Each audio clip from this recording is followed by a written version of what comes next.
Yo, what's going on, y'all? This is Marcus Rosa, aka Mazuma TV, back at y'all with some more boxing talk, man. I hope everybody's having a blessed, beautiful, positive, productive night. I hope you had a great day overall, man. I'm back at y'all with some more boxing talk. I'm tapping in to be talking about the new announcement that was currently made by Zuffa Boxing, aka Dana White, speaking on just having one belt in Zuffa Boxing and won't be recognizing any other world titles. And a few more details to go along with that, man. We're going to talk about Canelo, Terrence Crawford announcing or pretty much revealing that he was injured in the Canelo Alvarez fight and exactly what our take is on that whole situation. Then, of course, we're going to get into some open boxing topics. We got some things that we currently need to discuss that's going on in the boxing world. But before we get into that, if we could please hit the like button on the way in, that'd be very much appreciated. Let's get the algorithm on the up so the people know that Mazuma TV is live. You feel what I'm saying? Let's get it popping. How we feeling? How we feeling today? I hope everybody's doing well. I hope everybody is doing well. I could already tell the notifications did not get sent out, but I mean, are we necessarily surprised at this point? I don't believe so. But you know what I mean? We're going to make it do what it do regardless, man. We always have a good time whenever we get these lives going. And it's basically a daily thing right now, man. So if you appreciate the lives on a nightly basis, if you appreciate the consistent content that we're giving you guys, speaking on what's going on in the boxing world, go ahead and subscribe to the channel, man. We're looking to get to the 4K by the end of the year, man. So if we're capable of doing so, let's get it popping. You feel what I mean? Just gonna let a few more people come up in here before we get to discussing, these certain topics. You feel what I mean? Agent 86, what up? How we feeling? You know what I mean? Go ahead and drop y'all cities in the comments, man. Let me see where we getting love from.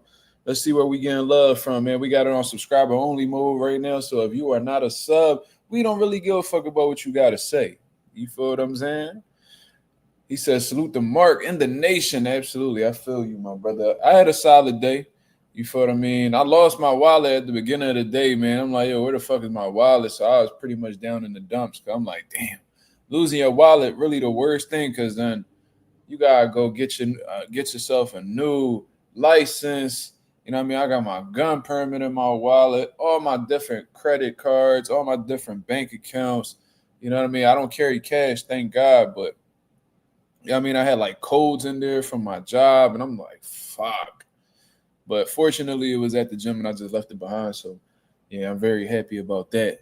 Losing your wallet, one of the worst situations ever. Yeah, my dad found it at the gym while I was working. My first job, thank God. You know what I mean? I was able to pick up my son, spend time with him. You know what I mean? It's always a great time when I got my boy, you feel me? Unfortunately, I got to drop him off tomorrow morning, but I will have him for the weekend, so that's exciting. And our amateur show is next Friday, man, October 10th. If you are in or around the Philadelphia area, man, come to Pivot Boxing Academy October 10th. General admission tickets, $30. VIP tickets, $40. We don't have a single bad seat in the house, people. So if y'all want to come through, let's get it popping, man. Come see some of the most talented boxers in the tri-state area. 2807 North 6th Street. Philadelphia, PA 19133. On the second floor is Pivot Boxing Academy. Go 787. What up? We just had a conversation. What's going on, brother? How you feeling? Did y'all see that Terrence Crawford and Andre Ward interview that just dropped like a few hours ago? I'm like more than halfway through it, man. It's a pretty good interview. You know what I mean? Terrence Crawford mentality. And look, I don't give a fuck what nobody say. I was the first person out here saying that Terrence Crawford got that Michael Jordan mentality. You know what I'm saying? Like, he had that Michael Jordan mentality in terms of being the ultimate competitor. You know what I mean? Not being phased mentally. You know what I mean? Just having supreme confidence within himself, his team, his preparation. Like, you can't shake this dude. You cannot shake this dude, bro. And I ain't gonna lie, that shit's kind of inspiring. You know, I screen recorded some of the things that he said. And me and him definitely got a few things in common, especially how we came up in our childhood. But one thing that he says that I say all the time is that whatever happens is going to happen. You feel me? And, we can't stop what God already got planned. This shit's already written. I say that shit all the time. And that's why I was never that big of an overthinker. You know what I mean? Whatever's gonna happen is gonna happen. Whatever's going on currently in life is already written. We just living through it. We just getting through the chapters. You feel me? So shout out to Terrence Crawford, bro. Phenomenal fighter, phenomenal human being, and very, very inspiring, story. Very, very inspiring mentality as well, bro. You could definitely learn something from that man. Shout out to Andre Ward, man, for putting on these phenomenal interviews, bro. Love them Terrence Crawford interviews he been doing. I love the Joe Calzaghe one. I would like to see Ward tap in more with like these other boxing legends. You know what I'm saying? We got like future legends that he interviewed, like Shakur Stevenson, and who knows? Maybe Keyshawn to be one. Who fucking knows? But I like the interviews with the young dudes, man. But I need to see this dude travel out to Puerto Rico and do a Miguel Cotto interview. You know what I'm saying? Because Cotto speak English. I would like to see. I know him and Canelo probably don't see eye to eye right now, but I think that'll be a dope interview. Him sitting down with Triple G. I know they had their problems because they was trying to fight each other, but that would be a very dope interview. Like there's so Andre Ward got so many interviews that's on the table that he could do that'll really, really. I like the Jay Prince interview too. That was dope. Mike Tyson one was dope. You know what I mean? Like I want to see him really step it up a notch. But Andre Ward has been doing absolutely phenomenal. Which one you talking about, Yasir? Because I brought up a few different names. You talking about Triple G? You talking about Canelo? Which one we talking about? Bullies, what up? Anonymous, what up? Yasir Ali, what's going on? What's going on? But Andre Ward, bro, I would like to see him do a Lennox Lewis interview. You know what I mean? If he could get a Larry Holmes interview, fire. I like the one that Larry Holmes did with Vlad TV, but Vlad don't know boxing like Ward. So that'll be a dope-ass interview, bro. I wish Mayweather Sr. was, more smooth with his talking, but unfortunately, you already know how boxing go. He's not the best talker as of right now. But there's so many interviews he could do, bro. So many of them. It'd be so fire. Yeah, him and Andre Ward and Canelo don't really see eye to eye because, Andre Ward looks at him as somebody that, there was a point in time where Ward was considering fighting Canelo Alvarez. You know what I'm saying? Or at least coming back to boxing to face Canelo. He's been highly critical of Canelo's opponent selection. He's always criticized Canelo Alvarez. And you know what I mean? Like Canelo, he don't really fuck with motherfuckers who talk bad about him or at least are critical of him. You feel me? So, yeah, they definitely don't see eye to eye. They definitely don't. But, man, Ward got a lot of big interviews. Like, the way he went out, he flew out to go do that interview with Calzaghe. Bro, start doing that shit. I would like to see a Ward and De La Hoya interview. That'll be fire. You know what I mean? Like, bro, there's a lot of interviews you could do. You interview Eddie Hearn, bro. Interview Oscar De La Hoya. That's a legend. Whether we don't fuck with De La Hoya, whatever the case is, interview with Tank will be fire. Tank wouldn't do it just based off of the fact that Ward rock with Crawford and Shakur. It's not gonna happen. It's not gonna happen. But if that were to happen, I'd honestly be shocked. That'll just go to show Tank has a lot of respect for Ward, but I never really heard him speak on Ward, so I don't know how he feel about him. He probably don't care too much for him. You know what I mean? Like, if he don't care for his fans, will he really care for Ward? I don't know. But, man, we got some things that we need to talk about. We got 16 people in the building. That is more than enough. Shout out to everybody that's coming through and tuning in to Mazuma TV right now. Y'all could be doing plenty of things right now, but the fact that you tuned into us, is very much appreciated. I see it all. You feel what I mean? But let me go ahead and pull up this information right here, man. Shout out to Box Raw. Shout out to Box Raw for, putting this together right here, just clarifying what, Dana White has said recently, a.k.a. Zuffa Boxing, or you can call it Zuffa Boxing, what they put out lately in terms of how the way they're going to be approaching. He did a Bernard Hopkins interview, and it was fire. Yes, he did. You said Spence just cooked Ray. Oh my god, that nigga Ray been getting fried from all angles, bro. I'm not seeing Errol on my timeline.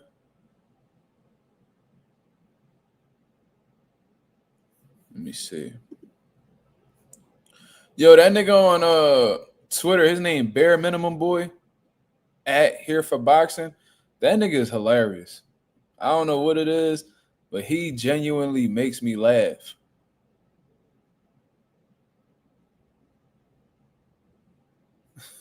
He's funny. That's a funny motherfucker.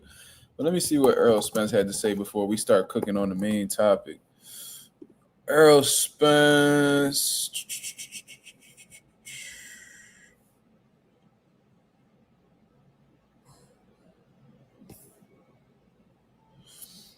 So Ray Jackson put out something saying it looks like my guy Spence might be done with boxing for real. LOL. Errol Spence.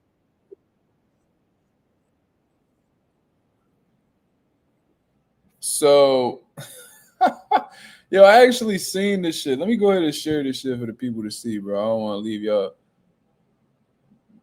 I don't want to leave y'all like, without knowing shit. But look, Ray Jackson, little goofy ass. He's a clown. I muted his page for a long time. But this was like a post from Spence.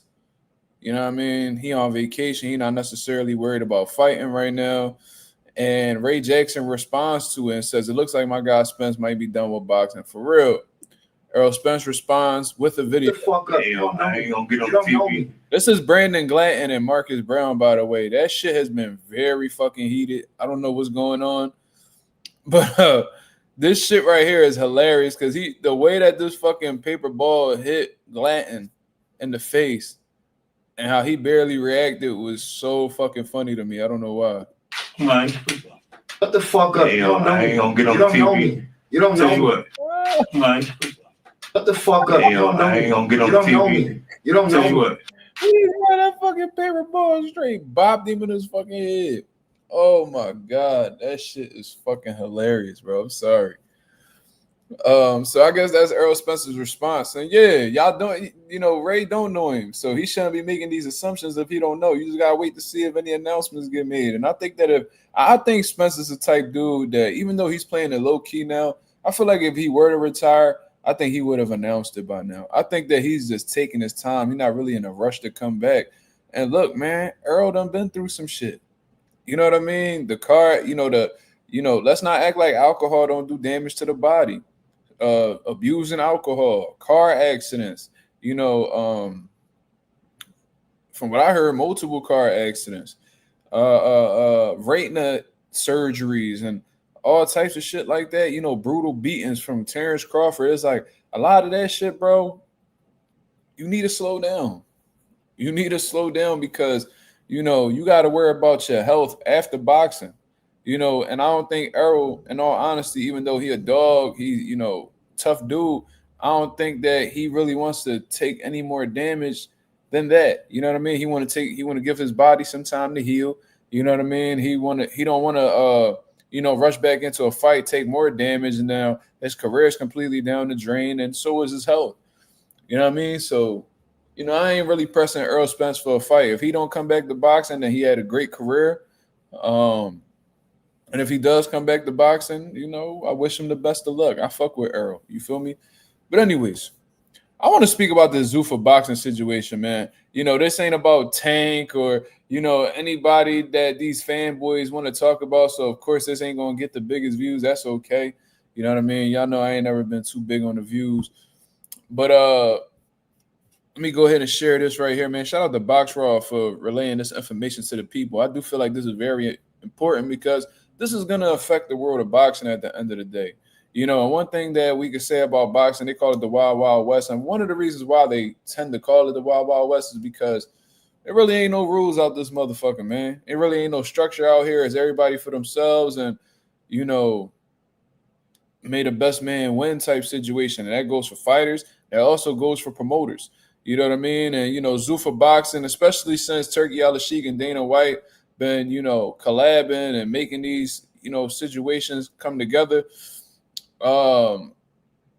They looking to take over the sport of boxing. That's just what it looks like. And what a lot of people don't know is that Dana White attempted to come into boxing years ago with Zuffa Boxing.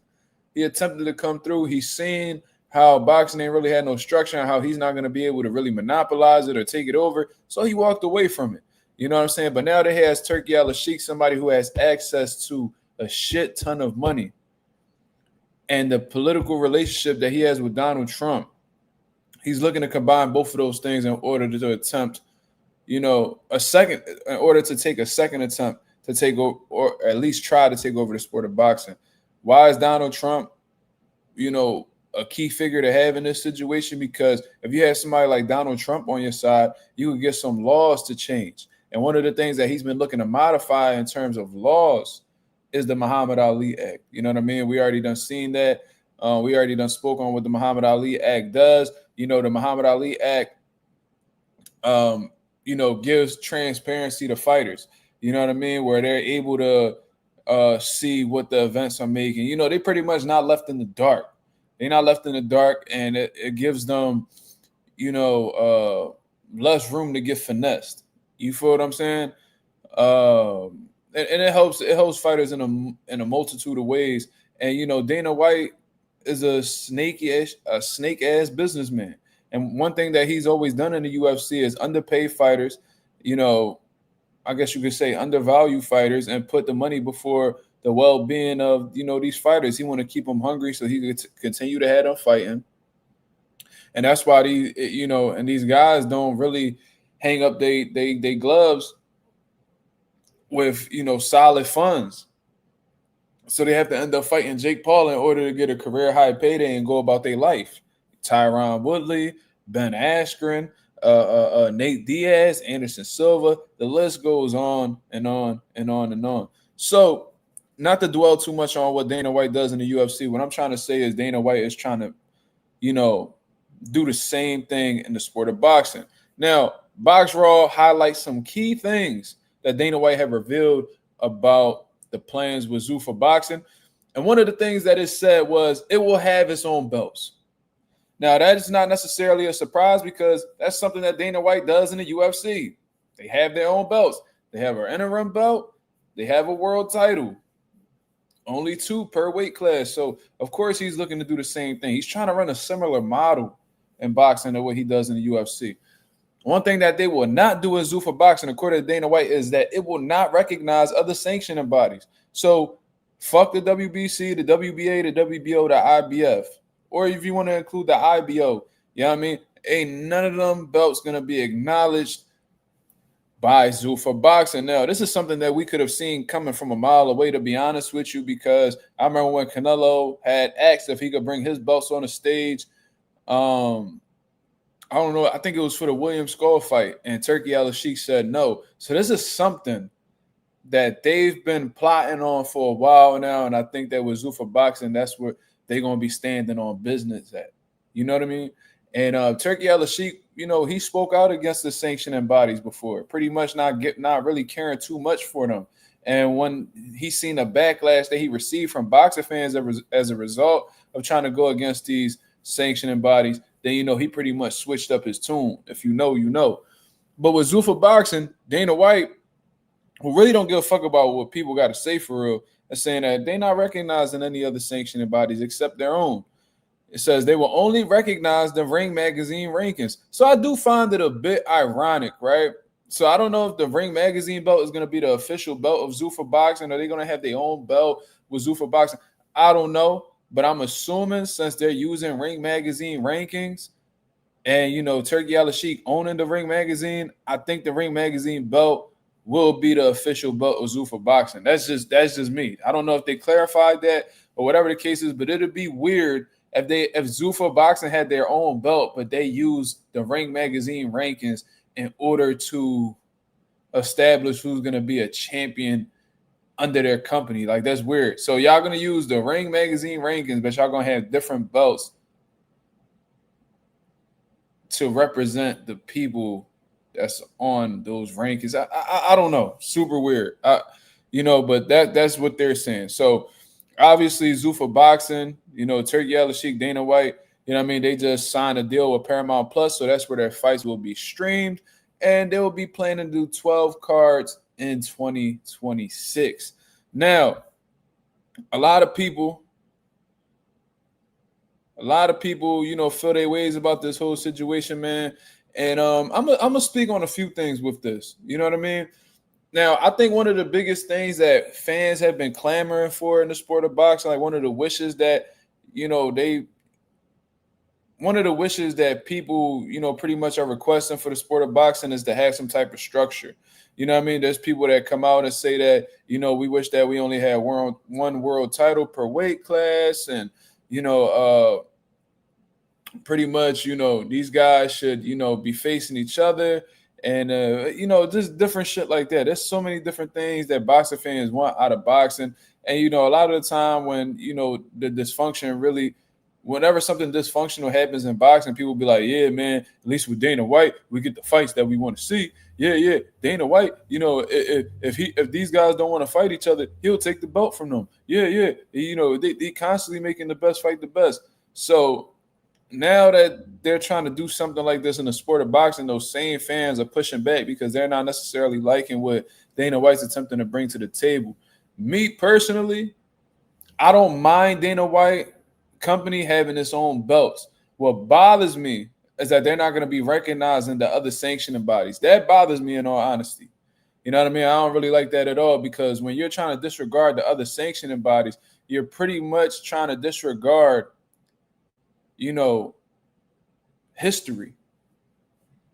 You feel what I mean? Like you're pretty much trying to, ignore history. Like pretty much fuck what these belts represent. Fuck who, had these belts in the past. Like that's just how I take it when I look at this situation.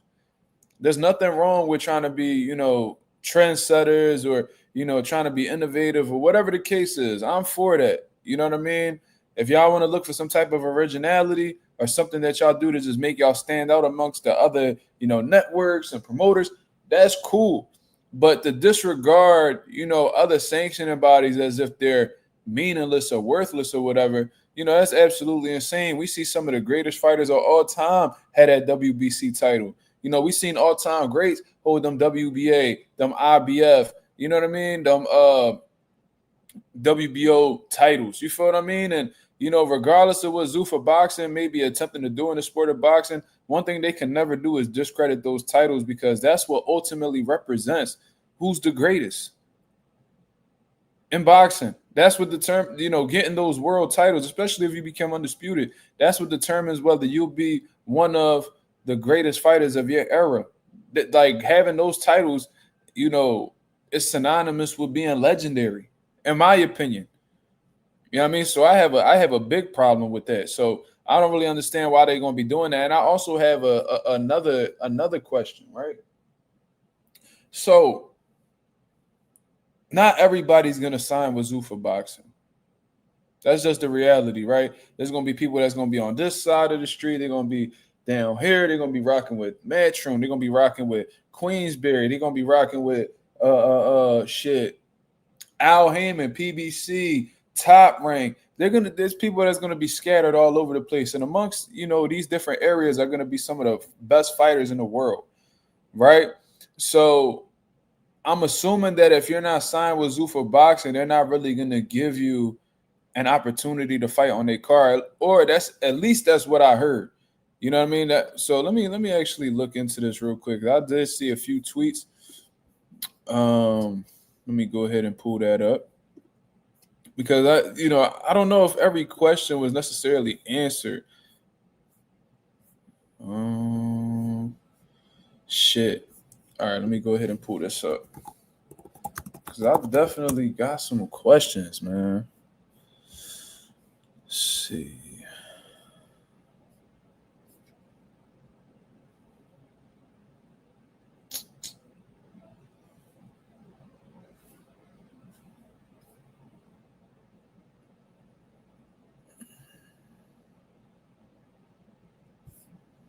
Yeah, this is going to be very, very confusing on how the way they're going to go about making these fights happen. You feel what I'm saying?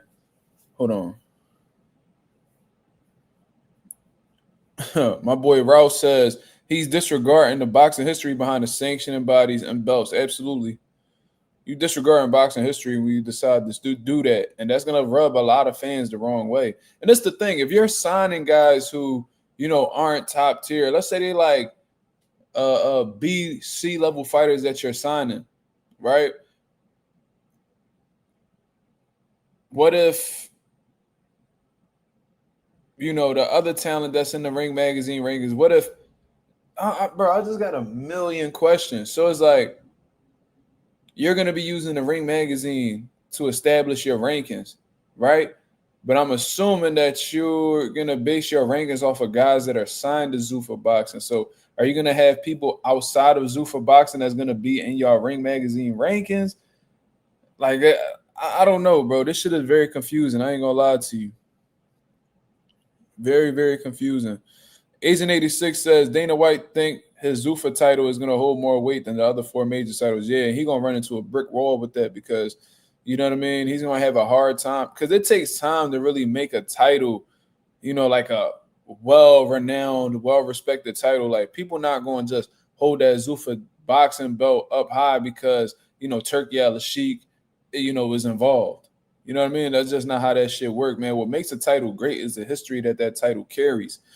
Like I said, we had all-time great fighters like Muhammad Ali hold that WBC title, like Oscar De La Hoya, like Chavez Sr., Floyd Mayweather Jr., Terrence Crawford, you know what I mean? Like Pernell Whitaker, some of the greatest fighters that ever laced a pair of gloves held those titles and defended them proudly. So we look at those titles as like,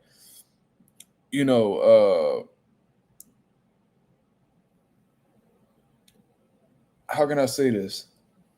We look at those titles like trophies.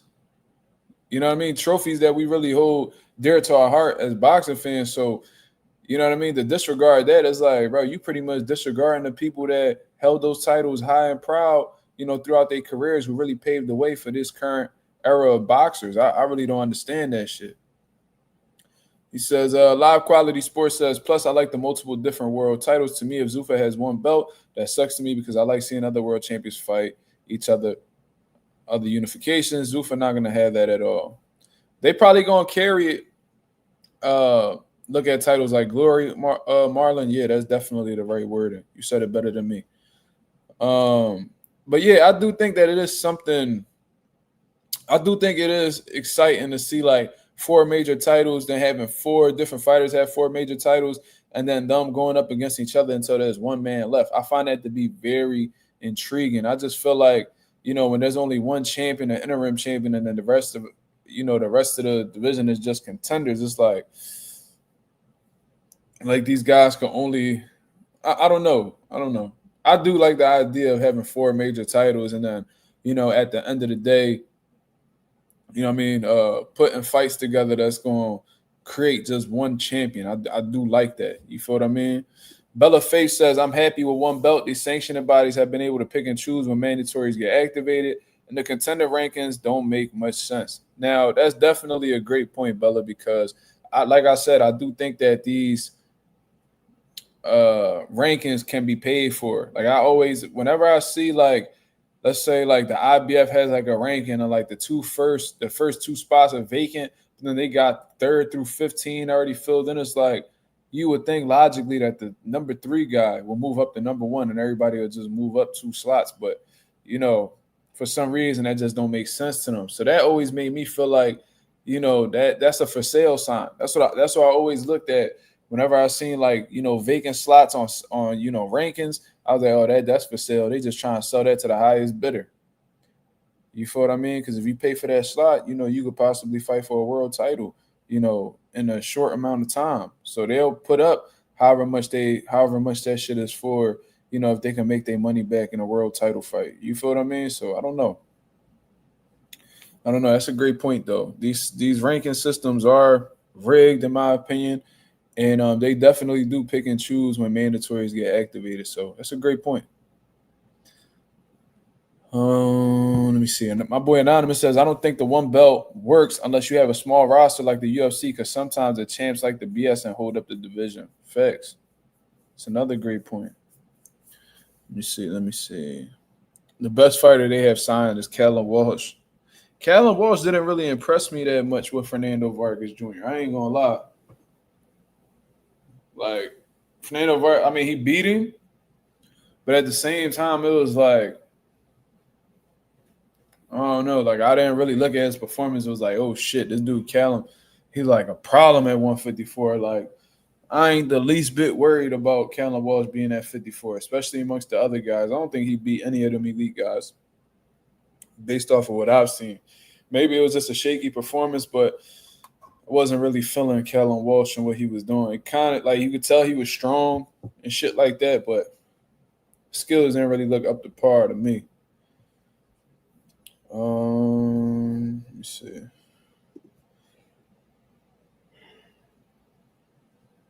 The IBF and WBO took time for them to develop. Two, where people in the boxing world took them seriously, but they had to earn their place in boxing today by fighters who built up the title. That's what I'm saying. That's a process, bro. Like you don't just put a belt out here and then you just expect everybody to just put respect on that belt name and just cherish that belt. But part of what makes a belt great, or a majority of what makes a belt great, a majority of what makes the belt great is the people who held those belts.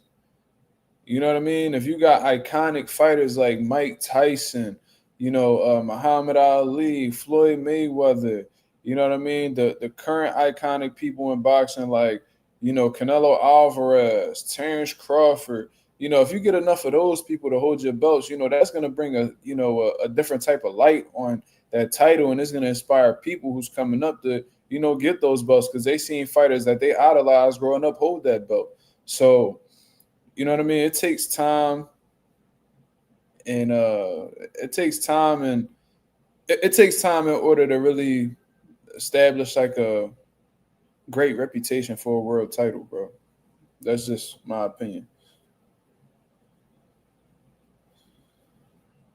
It looked like an advanced game of tag. Yeah, that's definitely how it was with Fernando and Callum Walsh. Is like, you're it. Like they just kept. It was just like I said, it wasn't really impressive at all.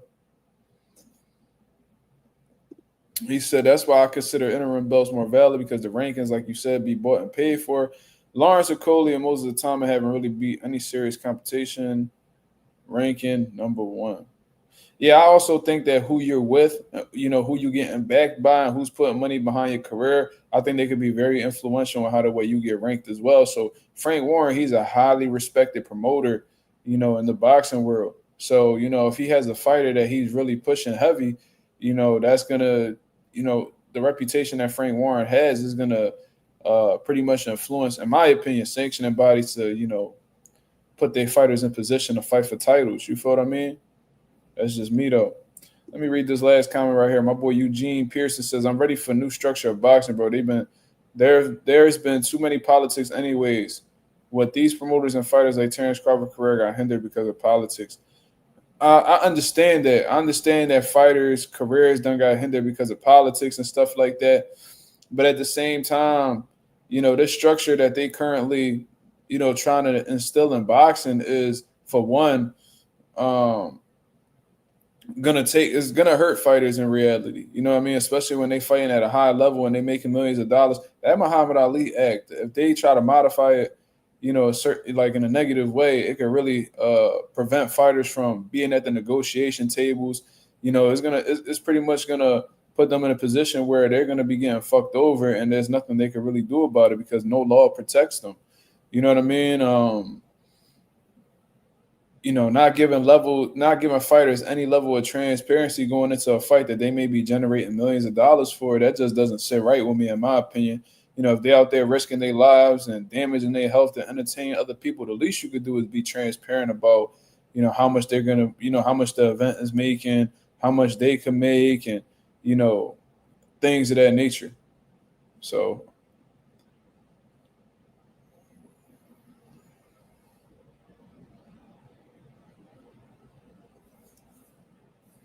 I don't know, man. Alda Powell, what up? So I see there's people that feel both ways about it. There's people here who think that one belt is okay, but But y'all gotta understand this. But this belt is only relevant. See, this is what a lot of people not really understanding. This belt, this Zuffa belt, will only be relevant to motherfuckers who signed to Zuffa Boxing. So as far as I'm concerned, if you're not with Zuffa Boxing, there's no way that you could win their title. Similar to the UFC, there's no way that you could be a UFC champion if you're not signed with the UFC. You can't be in Bellator, hop on a fucking UFC event, be the champion, and then become the UFC champion. That's just not how it works. You have to be down with them in order to have that opportunity. So we're over here talking about this Zuffa belt, being like this new title that's going to be sweeping over the sport of boxing. No, that Zuffa belt will only be available on Zuffa Boxing events, from what I understand. You feel what I mean? So, this is one belt, but you can only get that one belt if you're under their umbrella. You feel what I'm saying? So it's just gonna be weird, bro. Like, are people that's not signed with Zuffa gonna be able to fight Zuffa fighters? Do you have to be specifically down with Zuffa Boxing to get opportunities under Zuffa Boxing? Y'all saying y'all gonna use a Ring Magazine rankings in order to rank the people that's going to be in Zuffa Boxing. What if the people that's on the rankings not on Zuffa Boxing? Are they going to be, contenders for a Zuffa belt? Bro, it's just very confusing to me. It's very confusing to me. Am I the only one who's confused? I feel like they didn't really ask the right questions based off of what I saw. I didn't see the whole thing, so correct me if I'm wrong. But like, I didn't really see I really left with more questions than answers after hearing or reading what I wrote. I mean, reading what I read.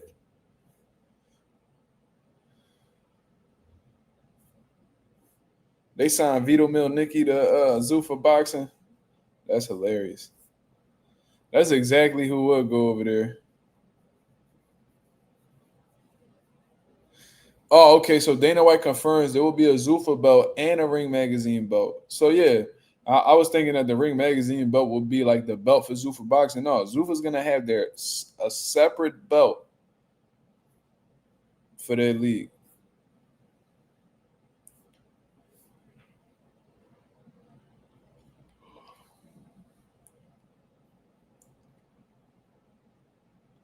Dana White also said he doesn't expect Zuffa Boxing to work with other major promoters. So they completely isolating themselves from everybody else. So he doesn't intend on working with Eddie Hearn. He doesn't intend on working with Frank Warren. Definitely not Oscar De La Hoya because of their history. He don't want to work with Top Rank, probably considering the history that Bob Arum and Dana White got too. If you know, you know. Like, he doesn't intend on working with any of these guys. So that pretty much just answers my question right there. If you're not signed under the Zuffa Boxing, that's so confusing. So let's say, they're using it. He said they're going to be doing their rankings based off of the Ring Magazine's rankings. Okay. So is Ring Magazine's rankings only going to be based off of Zuffa boxers, signed boxers now? That's where I'm confused at, because y'all rankings is going to be based upon the Ring Magazine's rankings, right? Y'all using the Ring Magazine's rankings in order to rank the fighters that's in y'all league. Cool. So what if, let's say, Devin Haney is ranked number 2 at 147 in the Ring Magazine? He's not a champion, whatever the case is.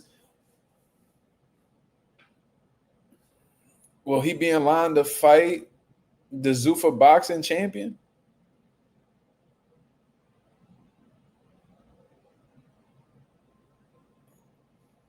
How would that work?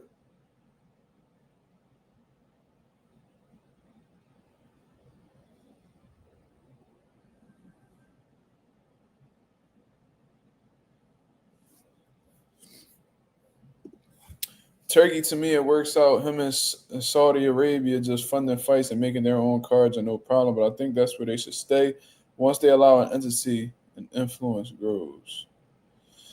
I don't know, man. I just think that Turkey Al Sheikh, he goes like he the money man, but he's like a dumb motherfucker for his money, bro. Like what inspired you to give Dana White an opportunity to come into boxing?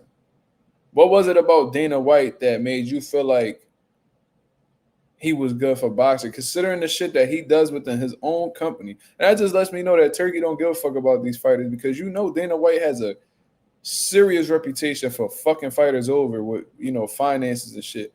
Turkey claims to be pro fighter. So why would you hire a nigga in Dana White, or at least work with a nigga in Dana White that's not pro fighter, and have him come into boxing to possibly do the same thing to boxing that he did in the UFC? It really makes me question whether Turkey is pro fighter or not. It's very confusing. Because if I'm pro fighter, I'm not going to work with a nigga like Dana, because I know that he doesn't share the same mentality as me or the same principles as me. Marlon, but this is the thing though, Marlon, and you may be very well telling the truth. You saying Turkey don't give a fuck about the business. He just wants fights. I mean, yeah, you may be telling the truth. But I remember when Turkey first started coming into the business that supposedly he was pro fighter, and how he didn't really want to talk to any promoters. He wanted to talk directly to the fighters because, you know what I mean, he was so pro fighter. But then you bring a nigga around in the boxing and Dana White, who historically never gave a fuck about fighters, generated billions of dollars for his company, but his fighters be dead broke. Done fucked the fighters over in terms of endorsements just so that he could have a Reebok deal for his UFC company. Like that, if that don't tell you that he's not pro fighter, if that doesn't tell you that he's not pro fighter, then I don't know what would. Because if you're pro fighter, you want to see these guys maximize their potential in the financial field. You know what I'm saying? But when you purposely signing deals with Reebok that stop fighters from having endorsement deals, then it's like, do you really care for these fighters how you claim you do? It sounds like you trying to starve them and keep them around as much as possible until you get every last bit up out of them, then you kick them to the curb. That's what it sounds like to me. That's just me though. Eugene said Dana really is monopoly head, bro. But at the same time, people think like Tank Davis and Shakur haven't fought yet, so something has to give. But this is the thing, Eugene. The reason why Tank Davis and Shakur are not fighting isn't because of politics. It's not because of money. It's not because of any of that. It's because Tank don't want to fight him. And that'll happen. We seen it going on with Tom Aspinall and John Jones right now. You know what I mean? Like Dana White, you saying something has to give, but that has nothing to do with money. That has nothing to do with somebody being on the wrong side of the street. It doesn't. The reality is Tank don't want to fight Shakur. And he looking to retire after this Jake Paul fight. He don't want anything to do with boxing no more. That's what this whole thing is. John Jones, probably the greatest UFC fighter of all time. He did whatever he could to not fight Tom Aspinall. Done retired and all. According to himself, he done retired and all. Bully said, Tank said he's not helping that other side. Right. So that lets me know that it's not necessarily about money. It's about not giving somebody an opportunity to beat him. That's what it sounds like to me. Live Quality Sports said, do you think Dana could be the modern day Don King, but UFC version? I definitely could see it. One thing is, at least Don King has skills as a promoter to build fights. Dana doesn't even have those skills. Well, Dana definitely knows how to promote. You know what I mean? Like what I like is that Dana's hands off when it comes to the press conference, and he just lets the fighters talk. You know what I mean? I like that because I feel like in boxing, the shit is like a I don't know. Boxing press conferences are boring. You know what I mean? Like Dana falls back, he says hi to the media, he lets the media ask questions, and he let the fighters, sell the shit. Now, do I think he could be a modern day Don King? Fuck no. And this is why I say that. Motherfuckers who fought under Don King, especially in the heavyweight division back in the days, they got paid millions of dollars. They got paid. He was fucking them over, but they wasn't leaving that bitch broke. Like Mike Tyson was blaming Don King for, him going broke and shit like that. No, Mike, you're fucking your abuse, your terrible spending habits, your drug addiction, your sex addiction, and your lack of discipline all around the board, especially after Cus D'Amato died, is what turned you broke. Being irresponsible with your money caused you to be broke. Yeah, Don King done took some bread from you, but you was up stupid. They said Mike had $500 million. They said he was signing $100 million deals in prison. You feel what I mean? Like Don King, he was doing his dirt, but niggas was niggas was reversing family curses off this motherfucker, bro. They was creating generational wealth. It's not Don's fault that they went and they put their money down the drain. Ain't nobody tell Mike to do drugs and lose all his money. You feel me? So, nah, Dana White don't pay niggas like Don King do. He don't put people in position like Don King do. So I don't think that, he's the opposite of Don King, to be honest with you. Don was paying these niggas. Dana ain't trying to pay these niggas. Man, people need to leave. People need to leave Don King alone, bro. The reality is he got blackballed from boxing because he was a black promoter. People make it seem like Don King, he was a flashy, outspoken black promoter, and the industry hated him for that because he had everybody back in the day, bro. If anybody had a monopoly, it was motherfucking Don King, especially on that heavyweight division. They ain't like what they were seeing. They ain't like that a black man was starting to become one of the faces of boxing as a promoter, because all the other promoters you see is old white motherfuckers like Bob Arum. You know what I mean? I do think racism played a part in why Don King was pretty much shut out and blackballed from boxing, to be honest with you. And black people helped white people get rid of Don King, a.k.a. Bernard Hopkins.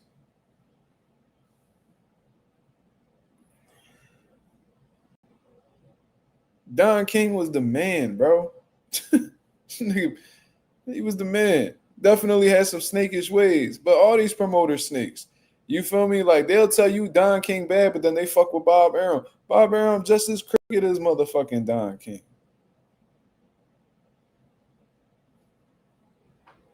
You feel me? Literally, before Floyd, Mike was the highest paid fighter in boxing history. That's a fact. In today's time with inflation and shit like that, man, Mike would have made over $1 billion.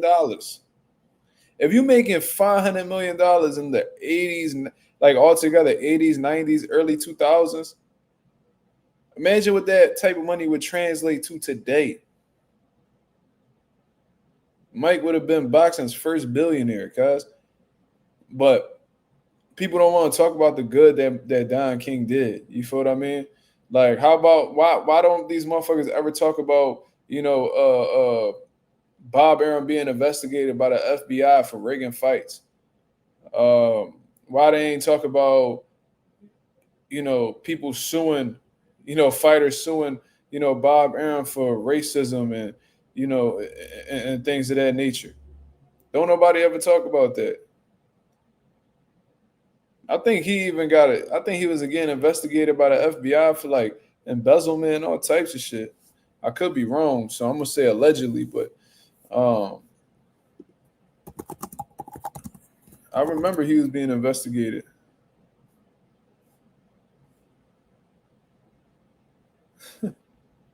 FBI agents raid Arum's office.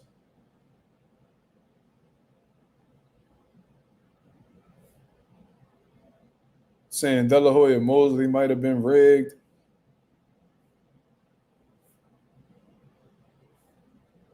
Niggas had an FBI probe on him. Like, they'll never bring that shit up, but Don King was just like this. Nah, man. Don King was doing everything that these promoters was doing in boxing. He was no different than all these other promoters that's currently relevant in boxing. The difference was he was a flashy, outspoken black man, and they tried to throw him off the course just because of that. Yeah, bro. That ain't no coincidence that we only hear negative shit about Don. Don King of GOAT, bro. Don King of GOAT. Probably the greatest promoter of all time. He got a case of being the greatest promoter of all time. They took him out the equation because he was too powerful. Y'all know what happens when we got, when black people get in a position of power, how them fucking pink people hate it and they do whatever whenever a black motherfucker get too powerful in any sort of way, so they always get silenced or taken off the face of the earth. We done seen it happen. Look at some of the most historic, just look down history. Look at some of the most powerful black men or women that are never, came about. Look how they all ended up.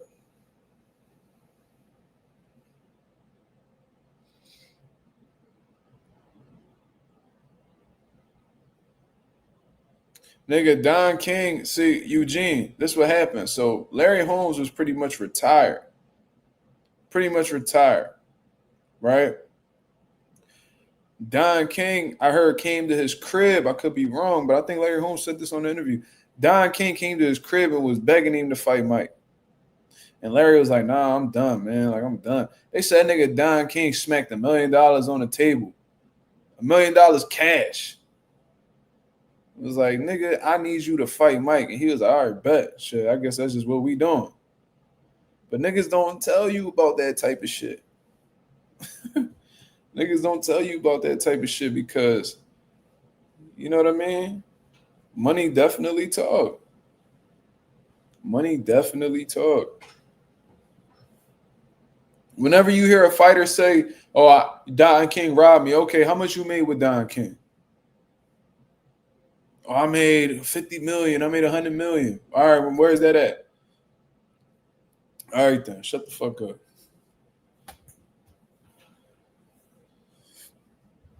Shit. All I know is, and I'd probably be pissed too if somebody was stealing money from me, right? But if I still left that bitch with 200 M's, can I really be mad? All right, this nigga might have stole 50. He might have stole 50 million from me. But I still got 200. It ain't like I'm out this bitch dead broke. I fuck up my money and now I want to be mad at somebody. Man, cut it out.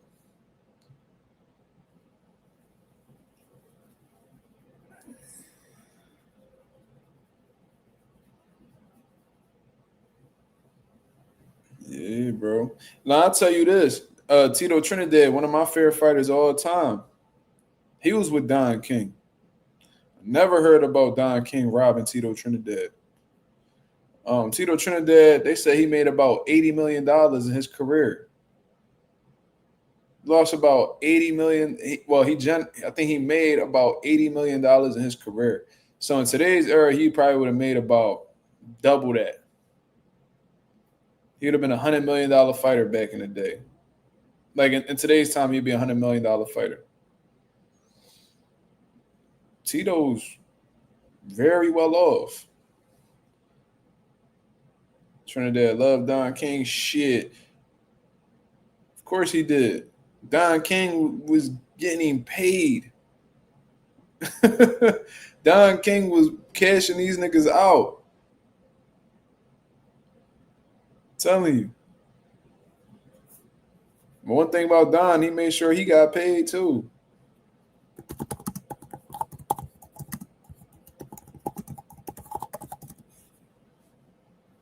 They say he generated more than 90 million in earnings in 18 years.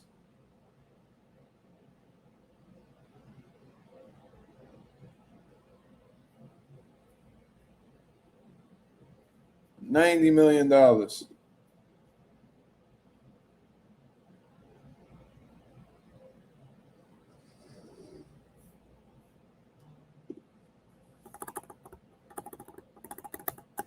Now he ended up having a lawsuit because niggas fucked his money up, but he ended up getting it back from what I understand.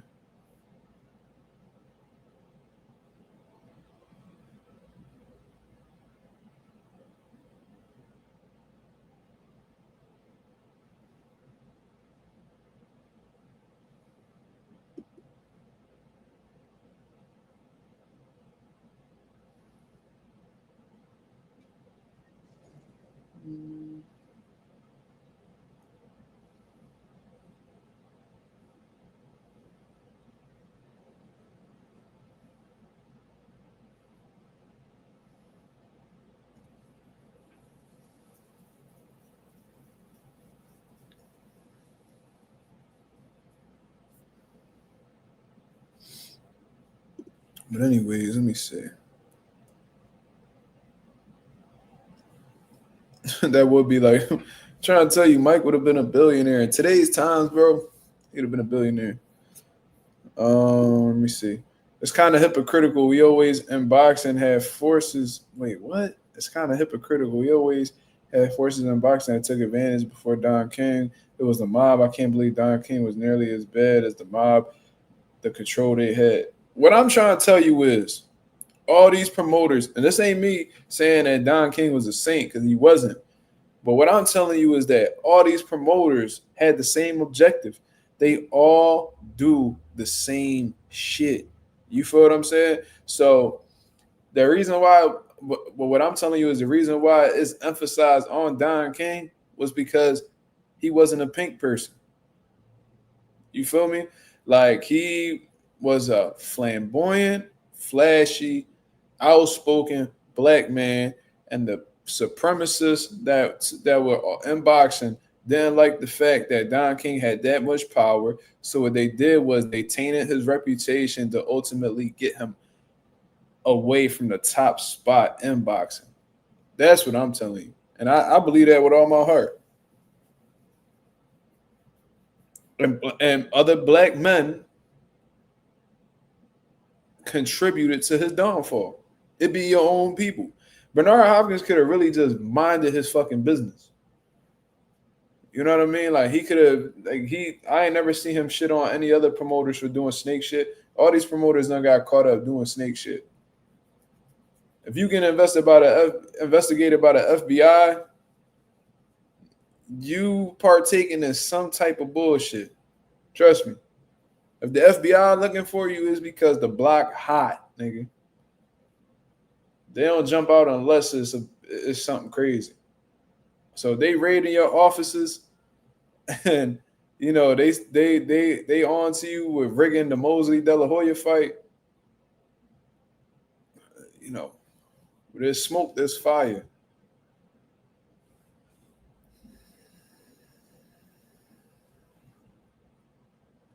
Yep. Facts. Don wasn't the right complexion. That's a fact. Every time I hear people talk about Don King, man, Don King a snake, man. You see, he took this from that person and he stole this. Nigga. All right, what about Bob Arum? What about this guy? What about this guy? What about this guy? They all got stories about how they fucked over fighters. These promoters are some of the most biggest. What kind of weasel? They're fucking weasels. That's what they are. Their main priority is to make as much money off of these fighters as possible, and the fighters' main objective is to, if they smart, is to take, even if they're not worth it, take every dollar that they can get off of these networks or these promoters. And these promoters their main objective is to make as much money off of a fighter as possible. Pretty much squeeze all the juice that they can out of a motherfucking fighter until there's nothing left, and then go to the next one. Then go to the next one. Go to the next one. Eddie Hearn, he might love Anthony Joshua. They might have a good relationship outside of boxing. But you better believe that before Anthony Joshua leave, he gonna try to get as much money up out of him as possible before he walk out the door. Then he gonna try to, then he gonna look for that next big star. He got Jaron Ennis. He got Conor Benn that he can make some money with out in the UK. That's what he doing right now. He cashing out on Conor Benn.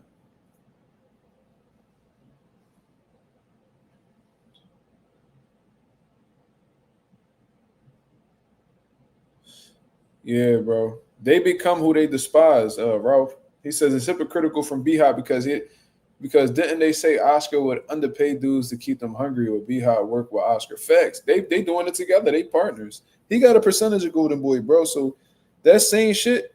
And I heard him speak about it. Oh, we don't want to become the people that we despise. I remember him saying that. I think it was either on $1 million worth of game or that Andre Ward interview. But regardless, the reality is In order for you to be successful in boxing as a promoter, you pretty much gotta be a snake. I'm gonna keep it real. To be a successful businessman, you damn near gotta have snake tendencies.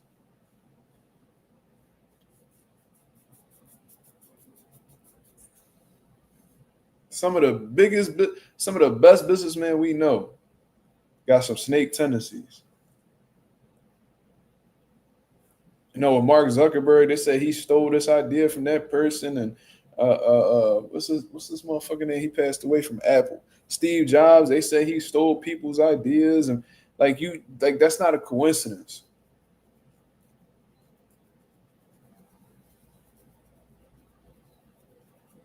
Yeah, Marlon, and that's what this boxing shit is at the end of the day. You said that's low key true. You had to treat others like stepping stones, right? And boxers have to do the same thing to these promoters, right? Because let's talk about this, right? So we seen promoters, right? They'll have a fighter, and their fighter will lose, whatever the case is. Then they kick that fighter to the curb. They'll release him. They let him go. Like Top Rank, they let go of Andy Ruiz. They let go of Omar Rosario recently. Not too long ago, they released a few different people. But then when fighters, finish up a deal with a promoter, the promoter is pretty much sitting there waiting to be, to get an extension going, and the fighter goes on to do other things, and they get upset. Like Richardson Hitchens with Eddie Hearn. Right? Did Eddie Hearn help Richardson Hitchens? Yes. Took that motherfucker from the very bottom with that shitty deal with Mayweather, made him a world champion. Yeah. But the thing is, Hitchens don't really need Eddie Hearn no more. He got what he needed out of Eddie Hearn, so now he could just be a free agent and move as he wishes. He got a world title. Turkey Al-Sheikh could put him in position to do some big fights and not be signed with him. So why does he need Eddie? I always said, and these promoters want you to believe that fighters need them. And in some instances, they may need them, right? Because they probably don't want to, be their own promoter. Maybe they don't want to be responsible for, securing venues and selling tickets. They don't want to do all of that, right? But when you get to a certain level of popularity, like where your name is ringing bells, you don't necessarily need a promoter. You don't. That's just another motherfucker that you gotta pay. Once Canelo decided that, once he came to the realization that he don't need a promoter no more, look what he did.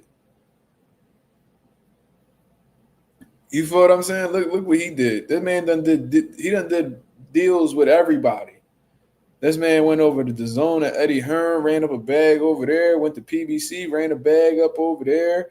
You know what I mean? Then he went over to now he with Turkey Al-Sheikh. He running up a crazy bag over there. Notice how he didn't sign with a promoter ever since he left Golden Boy. Mikey Garcia he went through that lawsuit with Top Rank. Look at what he did. He came up in a time where the zone was overpaying niggas.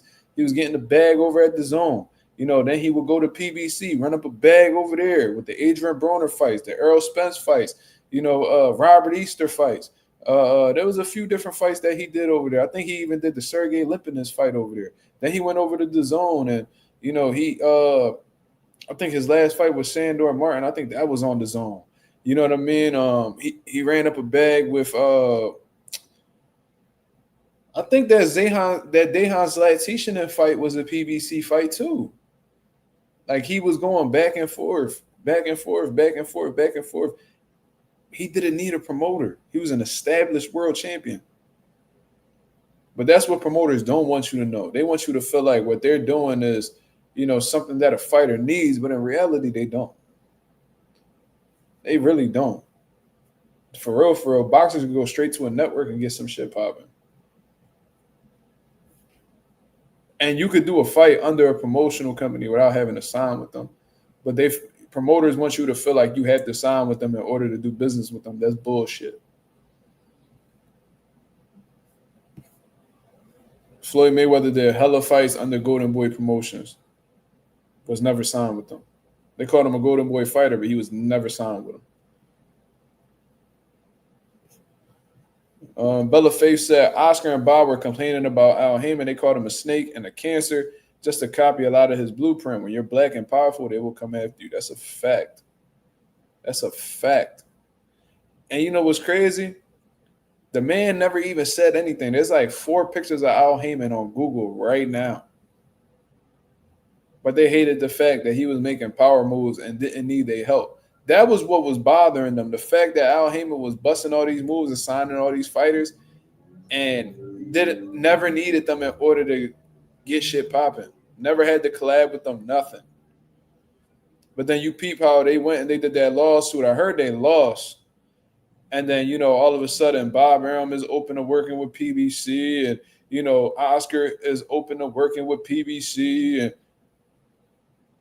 they was just mad that they wasn't involved with what Al Heyman had going on.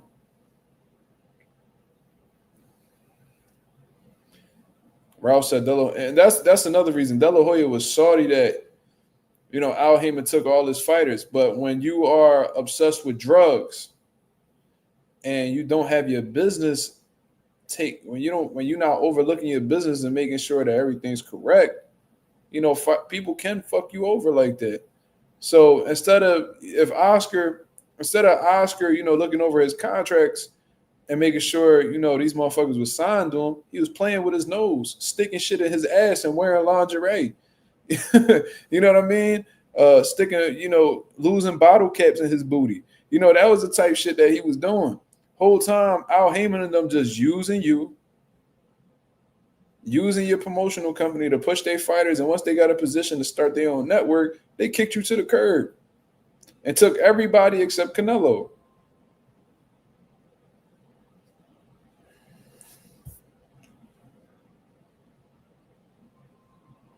Yeah, live quality. I think promoters are not necessarily a necessity. Y'all laughing at me. It's true. I don't necessarily believe that promoters are a necessity if you have real money back, if you have people with money backing you. Like Devin Haney, he never really had to sign with a promoter. His dad had money, so his dad was able to, you know, use that money. Because, you know, that's what promoters are good for when you're coming up, especially when you didn't have like a crazy amateur pedigree or anything like that. You know what I mean? They'll help you. You know what I mean? If you sign with them, you know, if you got a good promoter, I guess you would say, you know, they'll be the ones to put the bread up to have you fight certain guys and just build your profile. You know what I'm saying? You might have to sell some tickets, you know what I mean, to cover that cost or at least get them to get their money back. But, you know, they're funding your career. You feel what I mean? When you're lesser known and you're not really selling tickets, you know, you might need to have a promoter. But then, like I said, once you become like that, once you become this star and people are coming, you got thousands of people coming out to see you, and you know you're a world champion, and you become a well-known face in the sport. You don't necessarily need a promoter anymore. You don't, because once you get a certain type of leverage, you could deal directly with these networks. You could connect directly with the Zone. You could go ahead and talk to the PBC. You could go ahead and talk to BLK Prime, whatever network that currently showcases boxing now, Paramount Plus, you know, Amazon, Netflix. Like, you could do that now. You could do that at a certain point. Lorenzo, what up? And you could talk directly with these networks, and you could get cashed out.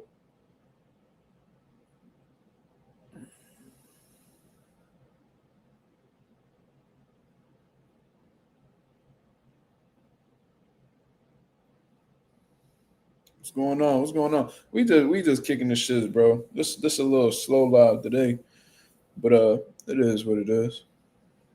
We just waiting on that Jerron Anderson Lima fight. I seen what Lima said though. Lima called out Boots and Philly. I see them call out Philly. I'm like, oh, I see this nigga Lima popping his shit. You better watch his mouth, dog. Make it to the fight, brother. Don't be talking about the city, nigga. Let me see. Let me show y'all what he said. He said, I'm good. Like, pretty much like, oh, Boots, Philly. Like, what the fuck? Hold up, nigga. Why you bringing up Philly? I know you fighting in Philly, but you ain't got to call us. You ain't got to call us out, nigga. You crazy? Let me see. Let me check Matchroom. I think Matchroom posted it, so let me see. Oh, man. I seen that nigga doing a pad work or something. Damn, where's it at? Y'all seen Jack Catterall training with Bozy? I ain't gonna lie. I love that Bozy. I love that Bozy's getting, quality fighters in his stable and shit like that. But I don't, I think that's gonna be a tough adjustment for Jack Catterall because I don't think he necessarily fight like them. You know what I mean? So, I mean, I'm not saying he can't make the adjustment, but I do think it's going to be a tough adjustment. Because the shit that they prioritize, like the shit that they get into over there, they real rhythmic, combinations, speed, angles, inside fighting, outside fighting. That's, I think that's going to be a little tough. I'm not saying that he can't do it. I don't know Jack. But I think that's gonna be a hell of a that's gonna be something to get used to for real. I ain't gonna lie.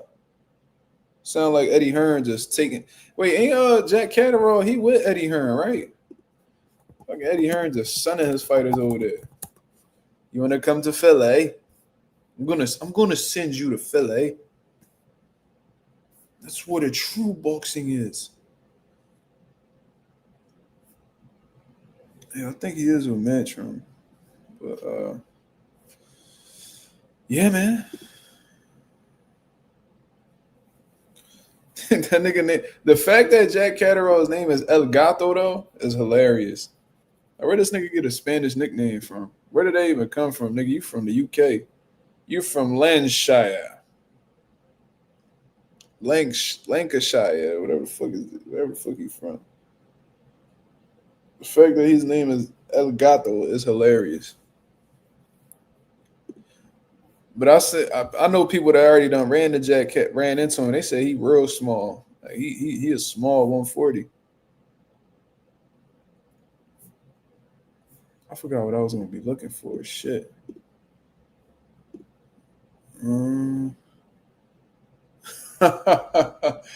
Slime tripping. I ain't even gonna put that up. Oh yeah, I wanted to see what Lima had to say. I'm gonna just pull it up right here. Fuck it.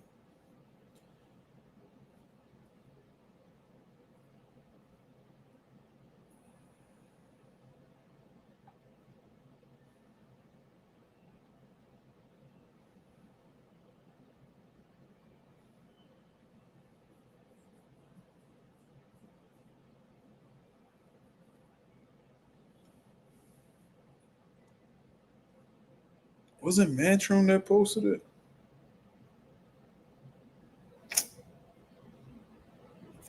Damn, dog. I don't think it was Matchroom that posted it. I was just watching this shit too. Was it The Zone?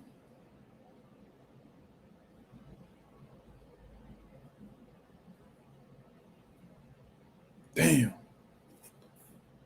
Did y'all see that though?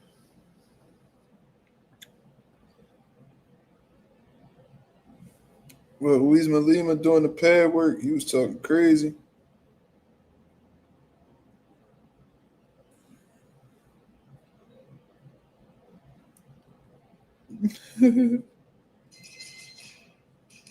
Oh, there you go, right here. Boots and Philly. Philly. Now you will meet the monster, Luis Lima. You keep talking that gangster shit, nigga. Yo, leave Philly out your mouth, cuz. You know you're going to have to be staying down here for the week, nigga. You better relax. Now you will meet the monster, Luis Lima. And you stiff as shit doing the pads, nigga. Move your feet, fuck roots, nigga. and feel it. Now you will meet the monster with Malima. Man, shut your light skin ass up. Fuck wrong with you? Talking about Philly, nigga. You gonna get packed coming over here, nigga. Don't fuck your money up, bringing up the city, nigga. Yeah. That pad work was definitely ass, though. I ain't gonna lie. Yeah, I mean, I ain't gonna lie, though. Like, on some real shit, if I had to give it a percentage, I'm gonna say it's probably at least like 30% of coaches, in my opinion, that actually utilize effective pad work. Like, I think that Floyd Mayweather influenced like a generation of like pad holders that do choreographed pad work that's really not gonna help them in, you know, the night of the fight. Like I be seeing a lot of this pad work, and I understand the benefits that pad work has. It helps you with your reflexes, your timing, hand-eye coordination. You know what I'm saying? But you know, a lot of this should be choreographed, so it's not gonna really help you, you know, the night of the fight because the shit that going on in the ring ain't choreographed. It's like you gotta be able to adjust on the fly. You know what I mean? You gotta pay attention to people's movements, what they shooting. You gotta be able to, you know, react within milliseconds. You feel what I mean? And you know, none of these when I see this pad work, I see people doing like 20 punch combinations and like, bro, who gonna stand in front of you and let you do all that stupid shit that you doing on that pad? Like it's not gonna happen. You feel what I mean? So that's why, like, when I do pads, I'm actually throwing punches that they'll actually see the night of the fight. You know, I'm giving them multiple ways to defend, you know, certain shots. You know, I'm actually moving in the ring. So you have to walk, you know, you're going to have to, you know, step to me. You know, I'm going to be pushing you backwards. So you're going to be punching going backwards. You're going to be stepping around, all that. You know what I mean? And I had some boy tell me yesterday, man, you should just be doing this professionally, man. You know what I mean? Like I know some fighters that could really use that pad work. And I'm like, all right, well, you know what I mean? I'm not no pad master though.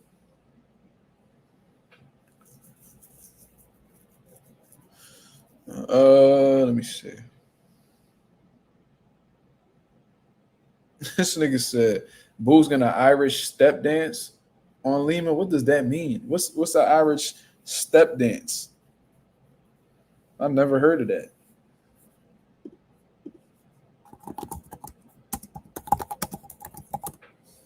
What is that?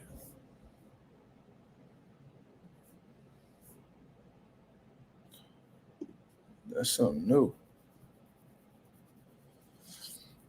Bro, and I'll be cracking the fuck up because like people will send me shit, right? They'll send me like videos of different coaches and be like, yo, this coach the truth, bro. Like, bro, watch his videos, bro. And I'm like, bro, I know who that is. I beat his fighters in the amateurs. Like, seeing it happen. Went up against me multiple times. I'm undefeated against a lot of these niggas. And like, if you beat one of my fighters, bro, I got a team full of dogs. You beat one of my fighters just because you got some good shit. You got some good fighters in your stable.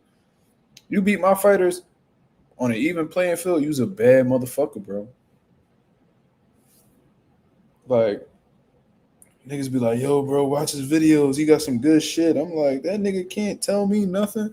You can learn off of anybody. Let's not get it wrong. But it's like, you saying this as if this nigga like knows something I don't, or like he my superior. It's like, nigga, the niggas that be doing pad work for these world champs and shit like that, bro, these trainers be ass, bro. They be going to these local shows and be getting smoked. Like, I swear to God, bro. But because they know how to hold pads, you know, they good coaches. It's like, all right, bro. So nowadays, if you know how to hold some pads and you know how to do a little bullshit combination, you know, you could do like a whole choreographed John where it's like boom, boom, boom, oh, oh, oh, oh, boom, boom, boom, boom, boom, boom, boom, boom, boom, boom, boom, boom, boom, boom, boom. You a good coach, bro. You a fuck man. You a great trainer. And it's more than just holding pads, bro. I don't do pad work every day. I promise you I don't. Ask anybody that train with me. I don't do pad work every day, but I tell you what, all my fighters sharp. I still got some fighters that's, uh still going, trying to identify themselves. They're a work in progress, but the fighter that's actually established, sharp. Both ways. Pause. Offense and defense. Yeah, bro. Like he a great coach. Like nigga, he ass, nigga. For real, for real. Most common reasons boxers lose. Give me your top 3 or 5. Okay. We gonna say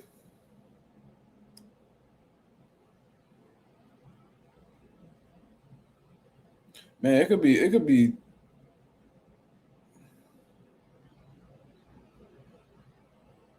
a multitude of things.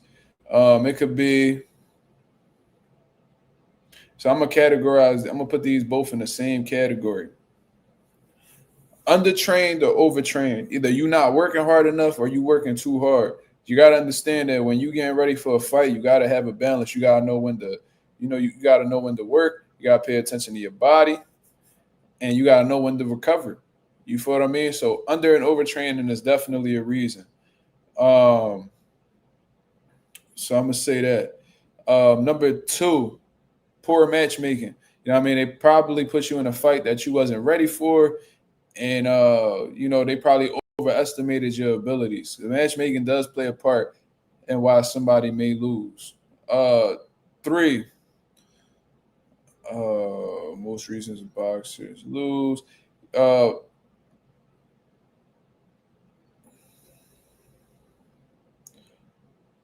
Lack of good coaching. You know what I mean? You might be training hard. You know what I mean? You might be doing everything you need to do to, progress, but the coach that you have isn't ideal for your growth in the sport of boxing. Um, so poor coaching could definitely play a part.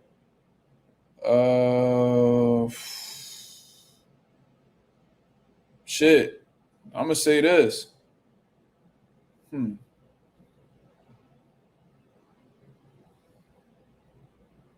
I'm gonna say this. Lack of self belief. You know what I mean? Like when you really don't when you're not really locked in, when you're not really locked in from a mental aspect, and you questioning yourself whether you could beat this guy, or you questioning your preparation, or you questioning if you cut weight the right way. You know, when you not, it's really it comes down to a lot of the, it's a mental battle in itself. You know what I mean? So confidence, a lack of mental fortitude, I guess you would say, could definitely play a part. Um, so the mental definitely plays a role. And damn, what else? Lack of self belief.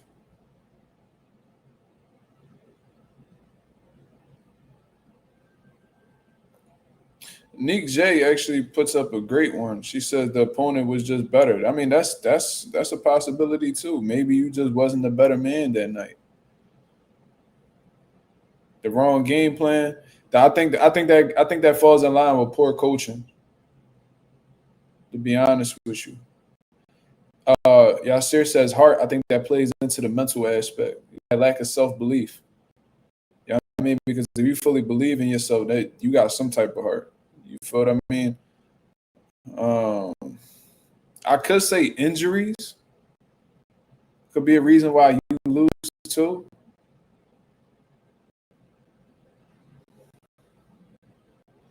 But I think I'm gonna fall more in line. The one you see often is poor conditioning. That was that falls under undertraining or overtraining. You know what I mean? Because if you got poor conditioning, it's either because you're not training hard enough, or you training too much and you leaving fight in the gym. So when you get in the ring, you're not at your best. Let me see. Someone say underestimating your opponent. That's definitely a thing. That's definitely a thing. But to be honest, that may fall into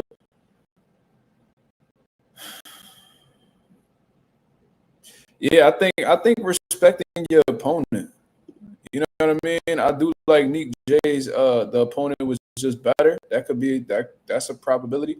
You know what I mean? You could either put that, your opponent was just being better, or injuries could definitely play a part.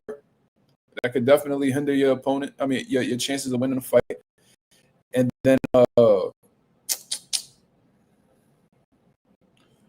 you say that fifth spot could be for injuries, your opponent just being better, or you just underestimating somebody. Hydration, nutrition.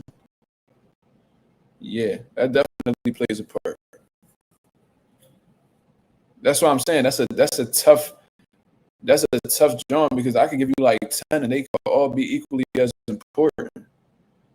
You know what I mean? If you don't rehydrate properly, you could fuck yourself over. You know what I mean? If you're not putting the right foods in your body, that could fuck with your energy. I think hydration and nutrition definitely belongs in the top 5.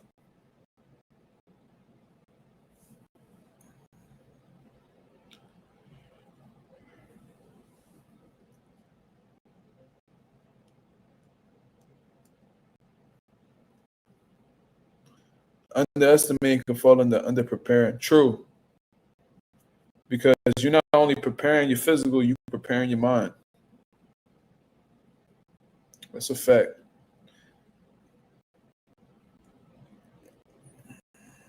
What made B-Hop last so long in boxing, bro? He had world titles in his 50s. I don't think he was that old. I think he was 48. Let me see.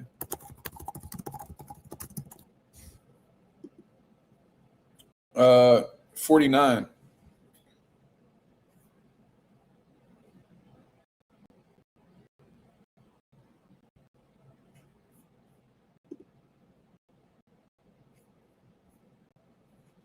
He was 49, I believe.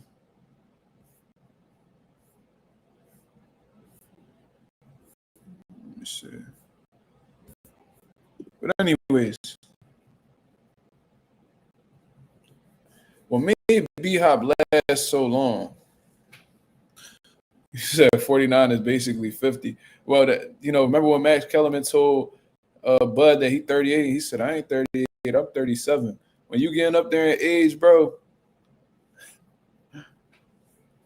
niggas don't round up. But to answer your question, Yasir, man, it could be, B-Hop lived a very, very strict lifestyle, man. He didn't put no alcohol in his body. He didn't smoke. You know what I mean? He ate very clean. His parents had died from health issues, you know what I mean, and drug addiction, from what I heard, and things of that nature. So he took it upon himself to, prioritize his health. So I think his lifestyle definitely played a part. He said that he never drinks soda, never had fast food. The closest thing he would eat to fast food is a peanut butter jelly sandwich. Like, he was that disciplined. He's still disciplined to this day. They said that he still is like 175, and he recently turned vegan within the last few years. And so he takes that very serious. I do think that him pretty much starting his boxing career late definitely helped him as well, because he was in jail for a good amount of time, and I think he turned pro. How old was B-Hop when he turned pro? How old was B-Hop when he turned? He turned pro when he was how old? Let's see. I mean, he was 23, so he was fairly young. But no, I'm gonna just say this. his lifestyle, and him just not really taking punishment. You know what I mean? Like, he didn't take punishment. He understood defense. He understood that, the less you get hit, the longer you last in the sport. So I'm gonna get it, and it could be just great genetics. It could be a whole lot of things. But one thing B Hop did was he took the sport serious. He didn't cut any corners. He lived a lifestyle. You wasn't never gonna catch B Hop slipping. So if you beat him, you beat him. You didn't catch him slipping. You truly beat B Hop. You know what I'm saying? Yeah, bro. Started late and still became an all-time great. That's a fact, bro. And I don't be under this ain't no. And I always get into these debates and shit like that. I remember Jamil was trying to. Me and Jamil was going back and forth about it. Like, to me, like, in my eyes, B Hop is the greatest fighter to ever come out of Philadelphia. You know what I'm saying? Like, I don't even think it's a debate, to be honest. Now, if we talking about iconic, if we talking about like the most iconic boxer to come out of Philly, then you can get into the Joe Frazier bag. But just because you're more iconic don't mean that you're greater. And when we really talk about,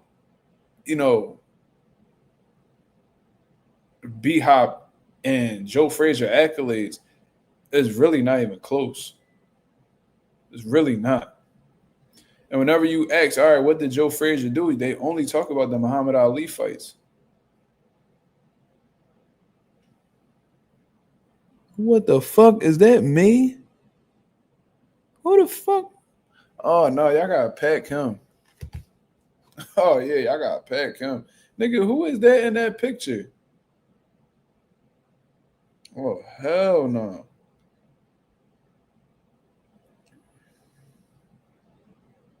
Who is that nigga in this picture? That definitely ain't me. Oh, yeah, y'all gotta pack him. I thought that was me in the John. That's not me.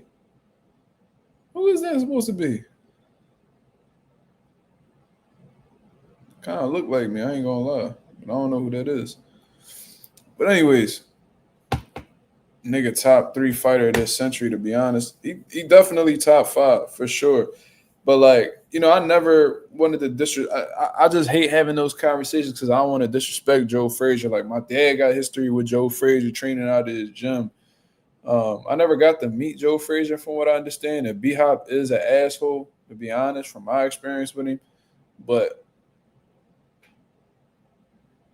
no, beating Muhammad Ali one time do not make you better than Bernard Hopkins. No, it don't. Sorry. It don't. Like, I'm sorry. Like, B Hop longevity, his title, his 20 title defenses. All right, I mean, you could disagree, but I don't think one win. He might have the more iconic win. Like, he might have that one big win, but that doesn't just neutralize everything that Bernard Hopkins accomplished. It doesn't. And I'm sure Joe Frazier got other good wins besides Muhammad Ali, but whenever you ask somebody what his accolades was, they always seem to bring up Muhammad Ali. And I get it. Muhammad Ali is the greatest. I understand. And I think he beat an undefeated Muhammad Ali at that. Bro, that shit don't, bro. Look at what Bernard Hopkins did. Look at his accolades and compare them to Joe Frazier's. It's not close. And Muhammad Ali's a GOAT, but he's not the only GOAT in boxing. He's not. A lot of motherfuckers don't even whenever you say, yo, who the greatest boxer of all time, you might say a Muhammad Ali, but for the most part, Sugar Ray Robinson got that title. But what I'm telling you is, when we talk about what people accomplished, longevity, what truly makes you great in the sport of boxing, Bernard Hopkins is the greatest fighter to come out of Philadelphia. Hands down, no debating. That's not a debate for me. So y'all can say whatever y'all want. Y'all disagree. That's cool. Let's compare accolades, and let's see who got the greater accomplishments on their resume. That's what that to me. That's what makes you the GOAT. That's what makes you the GOAT. What you did. And B-Hop resume ain't shitty neither.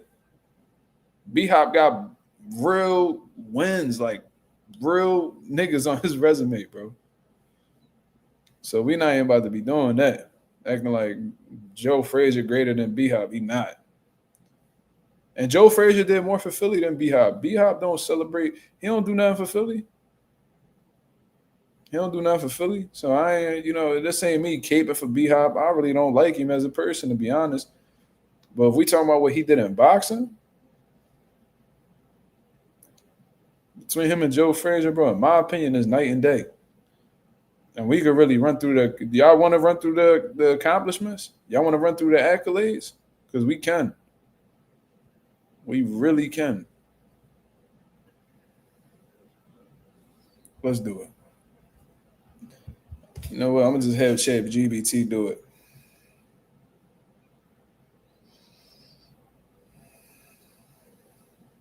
Sip. You beat the GOAT. So that's just so Joe Frazier having one win over Muhammad. Hold on.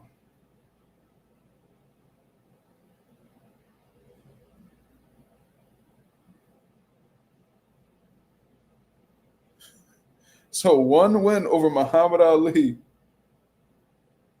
is greater than anything B-Hop ever accomplished.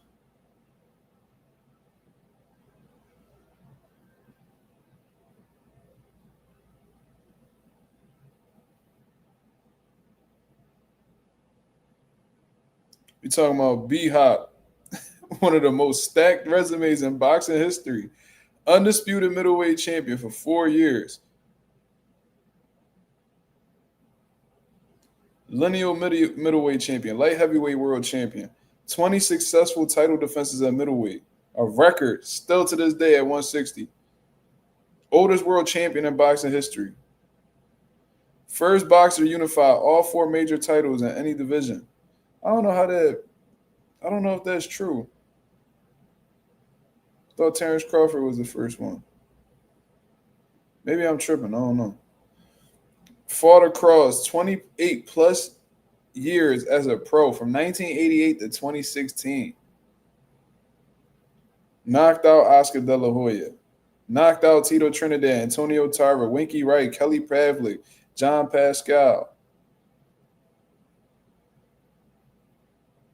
His win over Tito Trinidad, one of the most greatest performances ever at middleweight. Like, bro, Joe Frazier accolades don't come close to B-Hop's. I'm sorry. For real, B-Hop should have a statue. Joe Frazier deserves his statue. I love that he got one, but B-Hop deserves one too.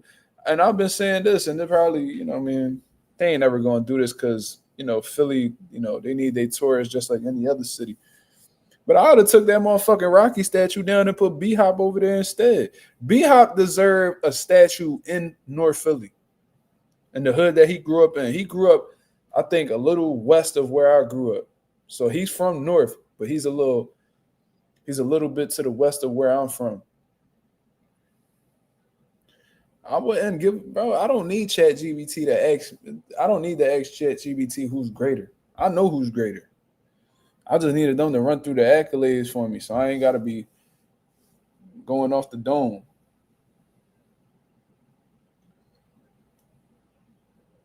I'll ask.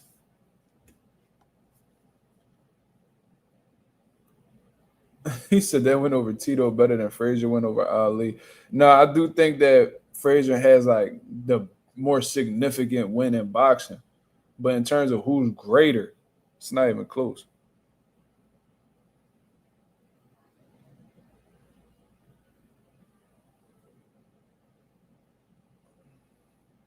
So I'm gonna ask ChatGPT who's greater.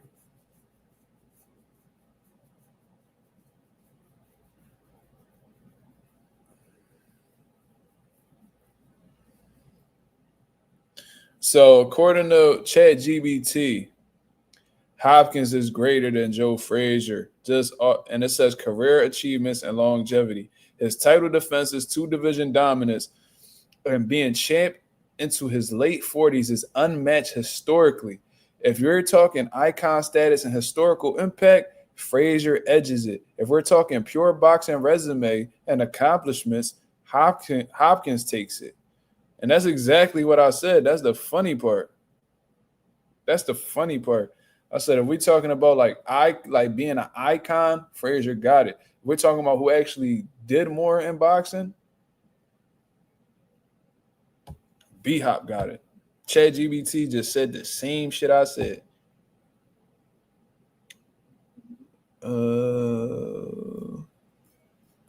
Spots in Philly I could go to for what, Yasir? What you trying to do? You trying to eat somewhere? You trying to chill somewhere? It all depends on what you want to do, brother. Philly got a lot of shit, so it all depends on what you want to do. Chat, ask that chat, John, who greater, Ali or Robinson?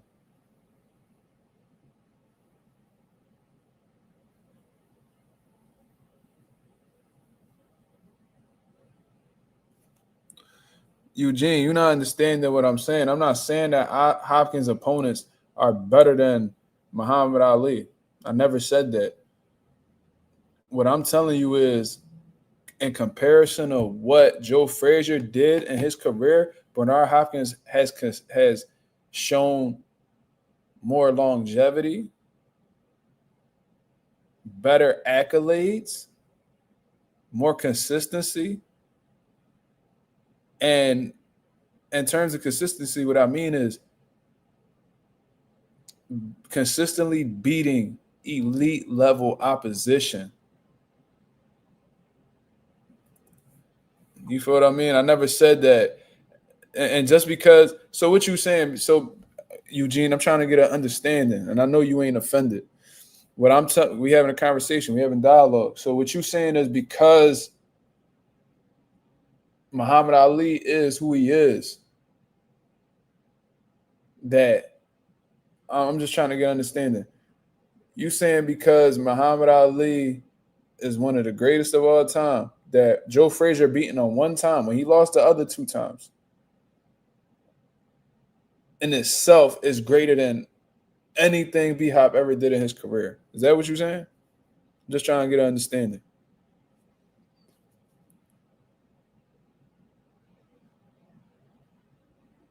Let's be honest, Muhammad Ali made Joe Frazier career. That's for most of the heavyweight of his era. Only talked about because of him. Rocky Marciano, Joe Louis, Muhammad Ali dominated eras.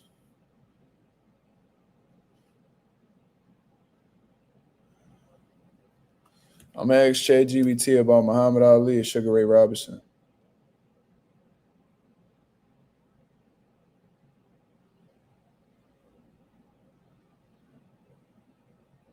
So according to ChatGPT, they did a whole breakdown.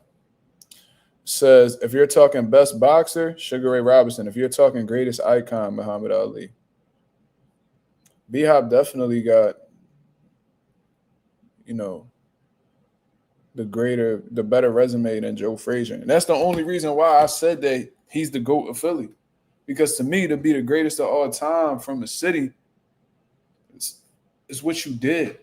Like I said, it's about longevity, it's about resumes, it's about accolades.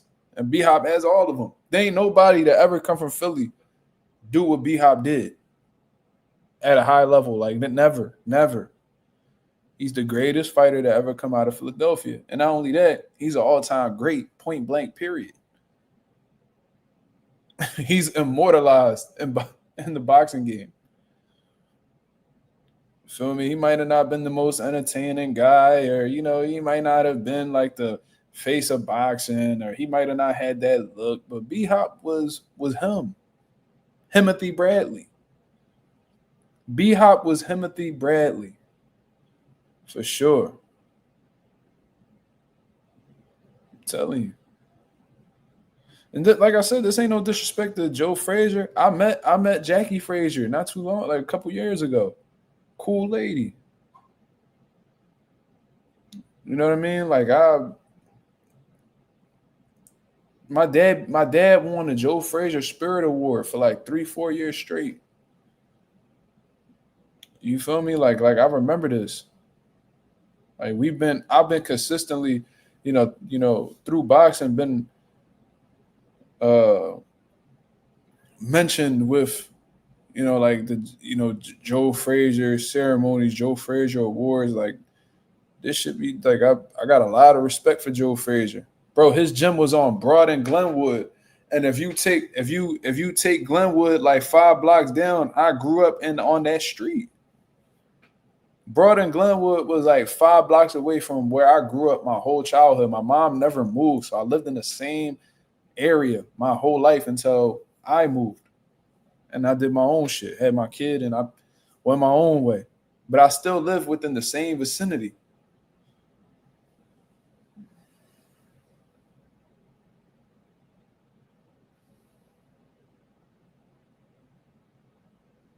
Let me see.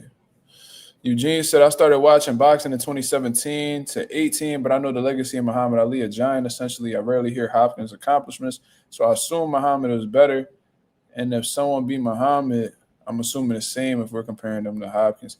No, I understand what you're saying, Eugene. You know what I mean? But, there's a lot of great fighters that don't really get spoken about or really hit the mainstream. You just got to take it upon yourself to, do research. You feel me? B-Hop definitely had his moments. All-time great fighter. All-time great fighter. Like I said, I don't really think he's truly appreciated in the city. And, I see Joe Frazier got his beautiful statue, I think, outside the Xfinity Live Center. I think B-Hop deserves one, too. Now, where they decide to put it, it got to be somewhere in North. It got to be somewhere in North Philly. Like, I'm surprised they never took the time to really do that for him, because he contributed to, the sport of boxing. That man deserves it.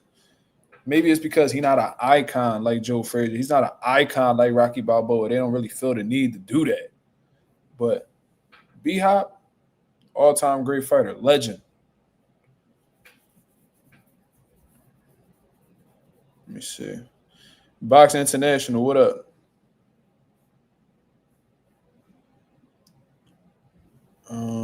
Damn, I see somebody ask me something and I forgot about it.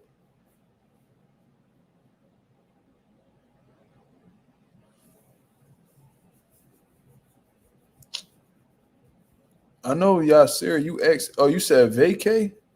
You had asked me something about Philly. Well, you gotta tell me exactly what you trying to do, Yasir. That's what I'm telling you. Like, what you trying to do on vacay? You trying to go to a mall and go shopping? You trying to get some good eats? Is you trying to go to a bar? Like you trying to go to clubs? Like, what is it that you like to do? Like, I don't know what you like to do, brother.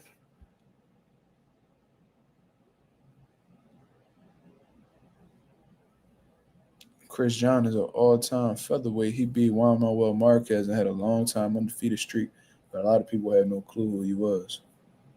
He trying to go slap box zombies. Ask ChatGPT where does Bud rank all time. ChatGPT be kind of ass with the boxing takes. I ain't gonna lie. ChatGPT told me Dalton Smith was gonna beat Subriel, and I'm like, oh, why are you wilding? Then when I started making counter arguments, it changed his argument. I'm the only nigga that can make ChatGPT look stupid when it comes to the boxing shit. Come on, dog. Let's go, champ.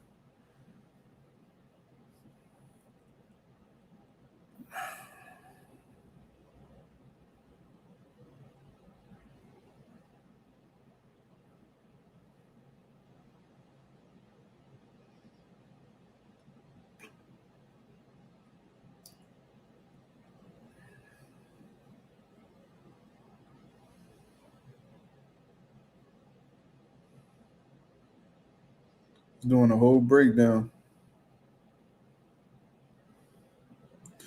He said, according to ChatGPT,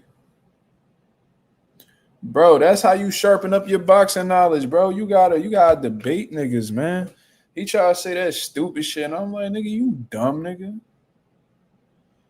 Reed, what up? No, ChatGPT said that on his list, Bud is in the top 10 greatest boxers ever. For many pundits, he crapped into the top 5. And pound for pound list, he's arguably the best in the world right now across all the modern greats. So if we're ranking greatest ever, I might put Crawford somewhere like between number 4 to 7, depending on how heavily you weigh historical dominance versus raw accomplishments. If someone else values undisputed status, undefeated record, weight jumps more, you could reasonably slot him higher. So according to ChatGPT, he got this nigga ranked top 4 to 7 best of all time. But he says he's solidly in the top 10 greatest boxers ever.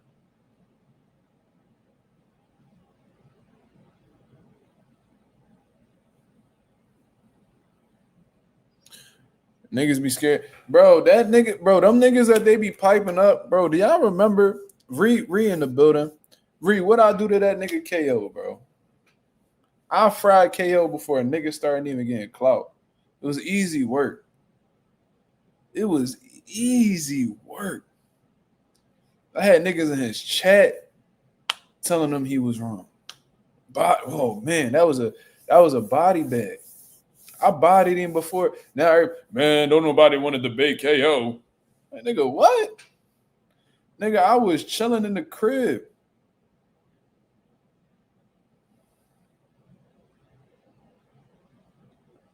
Like, niggas, I'm chilling in the crib. Like, yo, this nigga talking greasy. Like, yo, come tell this nigga something. I was like, bet, hot right on the live. Like, yo, nigga, what you on, nigga? What you talking about? Start saying all this bullshit. A lot of baseless bullshit.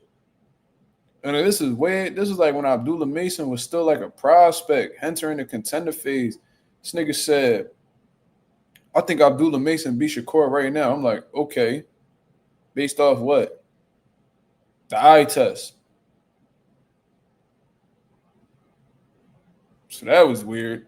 I'm like, so you're seeing this nigga beat lower level opposition, and somehow you think, based off of what you see against him fighting unnotable names, that he's capable of being Shakur Stevenson right now. You don't need a little bit more reassurance than that. You just need the eye test to make those type of predictions. Then he said some shit like Shakur Stevenson had trouble. He said against Edwin De Los Santos, he had trouble establishing his range. And that's why he didn't let punches go. I said that wasn't the case at all, because I think Shakur landed like 46% of his power punches. So if you're landing that easily, you're not having a range issue. You feel what I'm saying? So it was like, bro, you're wrong. Because if me and you boxing, if me and you boxing, right? And I can't get to you. You know what I mean? Like I'm throwing punches, but I just can't get to you. Like every time I'm about to let go, you just find a way out of range. You find a way out of range. That's me struggling with my range. If I'm missing consistently, I'm not landing no clean shots. You know what I mean? Yeah, I'm having trouble finding my range because this dude just has a better understanding of distance than me. That's possible. But when I'm landing damn near half of the shots that I'm throwing on you, it's not a range issue. You feel what I'm saying? It's a not wanting to let my hands go issue. I said, okay, so it's 44%. Yeah, so that's nigga.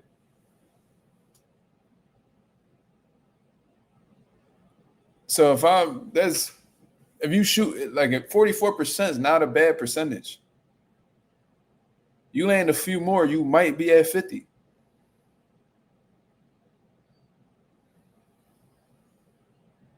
So that means out of 50 punches, I'm landing 22. That's not bad. That's damn near 50%. The fuck?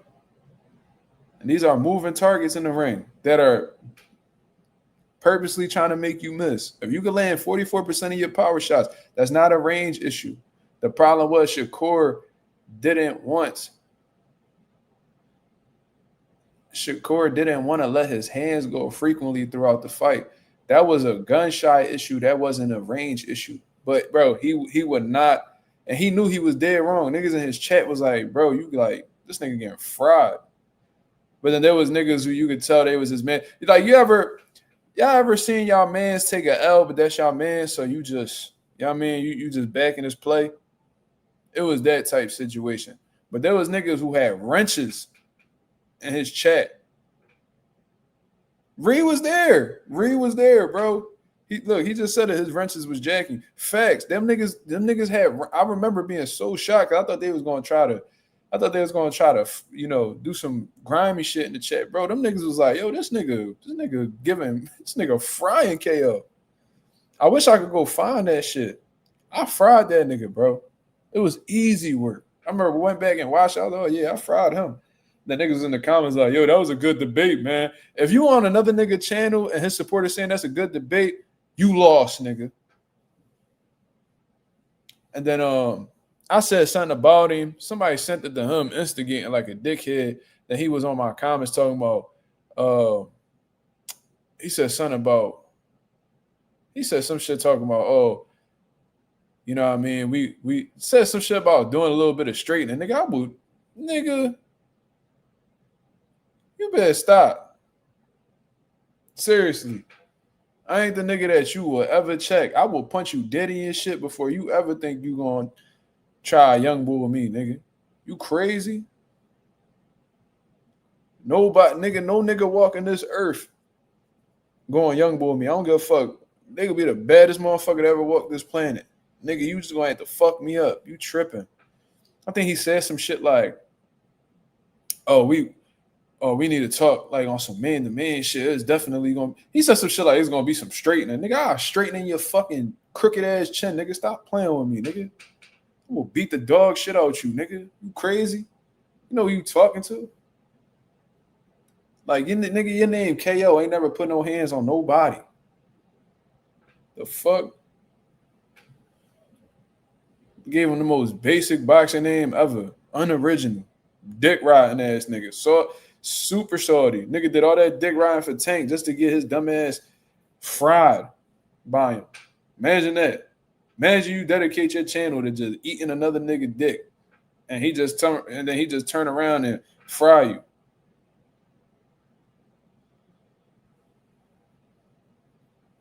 Yeah. Fuck out of there. Man. Listen, dog. It is what it is. Shout out to the boy Lorenzo with the $2 super chat. He said, let these boxing channel motherfuckers know. Nah, I fuck with a few of them niggas. I ain't got no problems with niggas, but it's like, come on, dog. I say you get mad because I made a little chin joke about you because you be like, Dush. What's going on, bro? Shakur scared of Tank, bro. Shakur scared of Tank, bro. Niggas who talk like he mad because I spoke about his chin. He mad.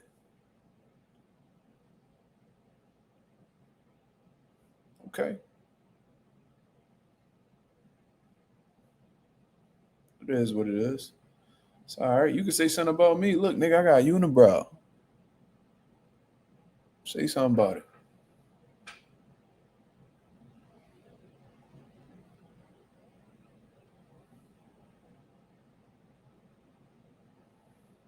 It's easy work. That nigga couldn't tell me nothing about boxing. And then it's like, bro, like y'all niggas just be sitting around just wanting to debate niggas all day. Like, I could tell y'all niggas was raised by y'all moms, bro. Like debates cool here and there, but like you basing your whole channel on just trying to argue with niggas. It's like, bro, relax, nigga. You done grew up hearing your mom gossip on the phone all day, and all of a sudden that's who you becoming, bro. Relax. You know what I mean? There's a time and place for that debate and shit. Doing that shit all the time. Niggas got better shit to do than that. Age Money. Oh, my fault, Nick J. You cool with KO? I don't know who Deem is. So no, I don't. Age Money got fried so bad he wanted to fight you. Yeah, facts. I remember that. Now that's a nigga I'd love to beat the dog shit out of. I would love to fight him.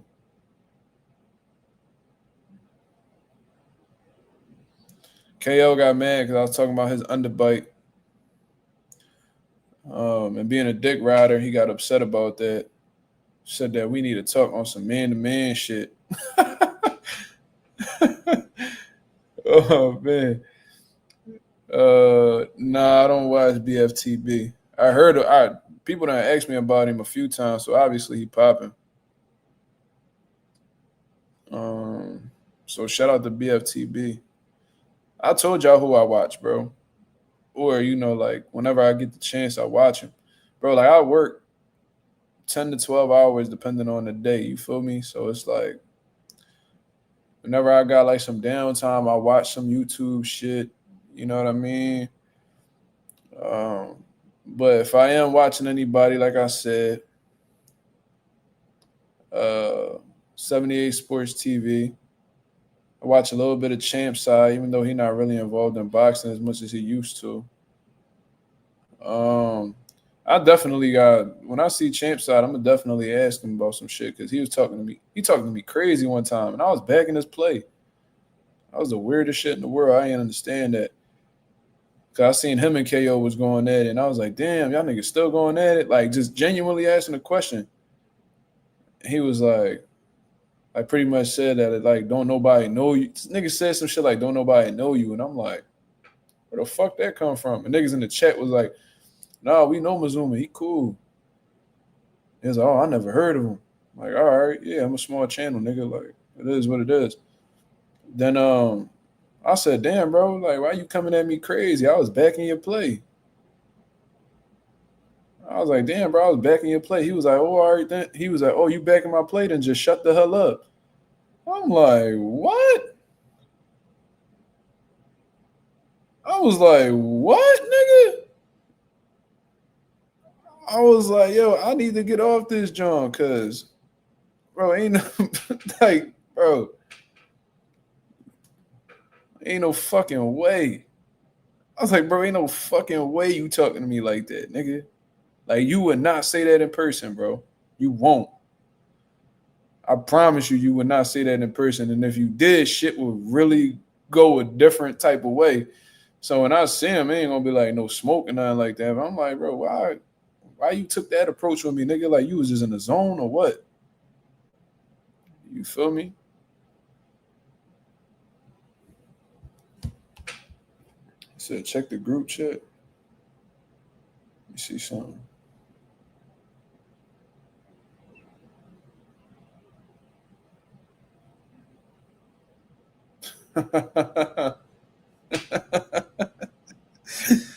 Oh man. Sometimes the male egos be out of pocket. I don't know if it was. I think he was just like in the moment because he was hype. He was popping his shit. I'm like, oh, all right. You know what I mean? I thought I was just contributing to the conversation. I wasn't even the only one that was talking like that. And this nigga just like pointed me out. I'm like, oh shit, word. I'm like, all right. You decided to pick me out of everybody. I always spoke good on you, and that's how you gonna talk to me? You told me to shut the hell up. And I'm like, bro, this is the internet, bro. You can say anything on here. You feel me? But I really ain't an internet nigga, so even though I be on here every night, but you get what I mean. I don't carry myself like no internet nigga. Like I be out here. You know what I mean? I was like, damn. The fuck? Why you do that to me? For what? I ain't disrespect you. But I know he be traveling to like different Johns. I don't know if he going to the Boots in Lima John. But if he go to that press conference, I'll be there. You know what I mean? Like I'm gonna definitely be there. If I find out he there, I'm going. I'm going, right? I'm going. Of course, I'm going there for Boots, but I'm gonna make sure I ask him. I want, cause I did the same shit, niggas. Y'all remember barbershop conversations, bro? Y'all remember Barbershop Conversations? I don't think he really do the and this ain't no John where I'm gonna be bashing Champ side. I like what he do for boxing. Whenever he tap in, he hold niggas accountable. There's some shit to respect about him. You know what I mean? You ain't gonna agree with what everybody. Bro, I remember I seen Barbershop Conversations at the Leocord Center. I guess this when him and PBC was still on good terms and shit. Who was fighting? I think that was the John where J-Rock and Jason Rosario fight. He was either at that John or he was at a Matchroom John. And I ran into Fred.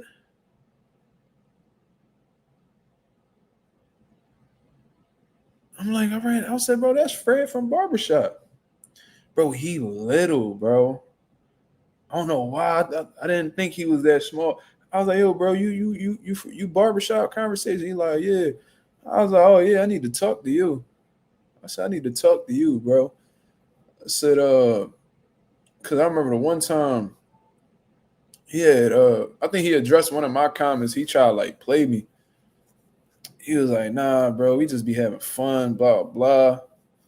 I'm like, oh, word. Mind you, at the time, I was like 20. I was young. Nah, wait. That had to be like 20. Jason, nah, I'll tell y'all right now. J-Rock and Jason Rosario.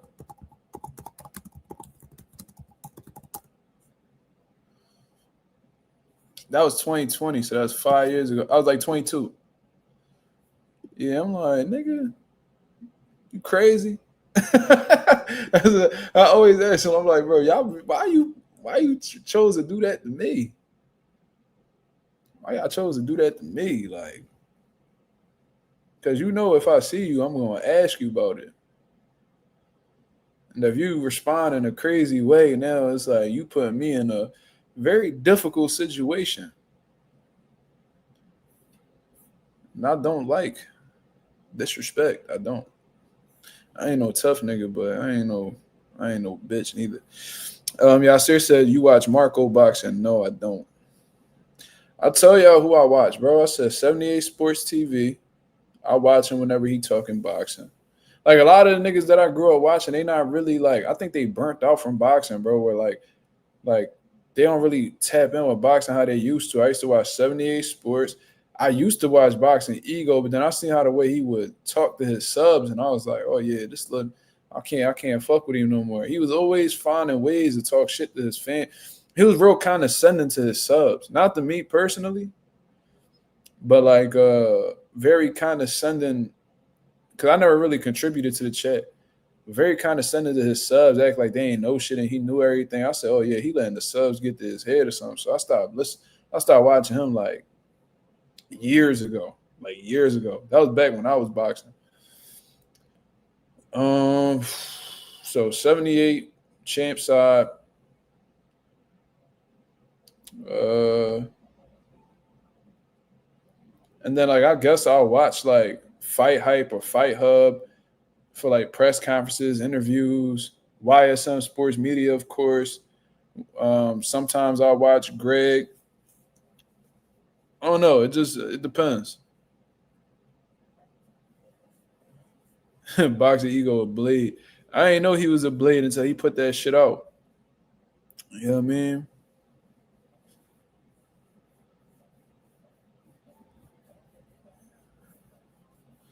He said Marco boxing annoying to me. I followed him for a bit, but quickly unsubscribed within a month. Bro, if I'm ever being annoying, please tell me. Cause I don't need y'all. I don't want y'all to unsubscribe. Y'all niggas like family to me, bro. If I'm being annoying, just let me know. You know what I mean? I'm trying to keep this chat, you know what I mean? The same people. I don't want no new people around. What is a blade? That is a homosexual, stranger.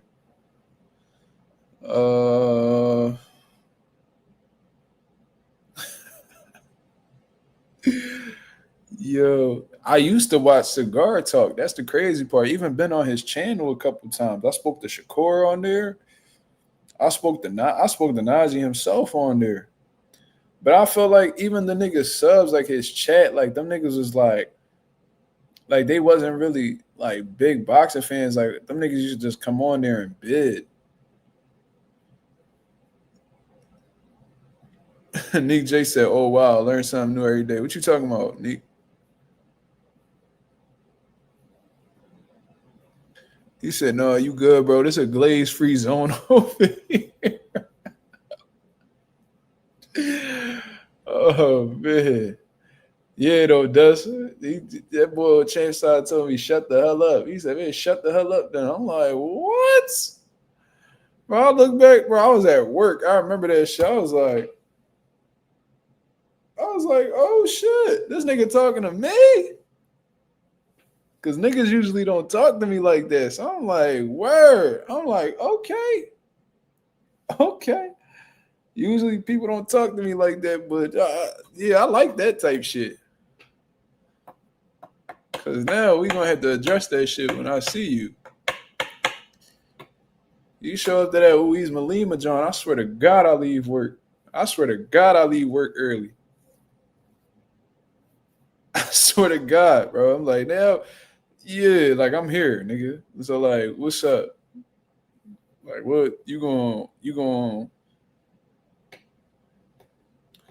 You found out today Gary Russell punched Bud in the face. You late. Did you just? Yeah, that's old, bro. Because apparently, Bud, Terrence Crawford, and Carl Dargan, shout out to Carl Dargan. He be at my gym. He gave me a lot of game. You know, he was one of like the top amateurs in the country. He sparred Bud. Apparently, he outboxed Bud or whatever. And Bud had said some slick shit to Gary. Gary responded like, "Nigga, that's why Carl beat your ass," or some shit like that. You know what I mean? They started getting a little going back and forth, and they said Gary punched Bud in his shit, and everybody had to hold Bud back. And I think they kicked him up off the team.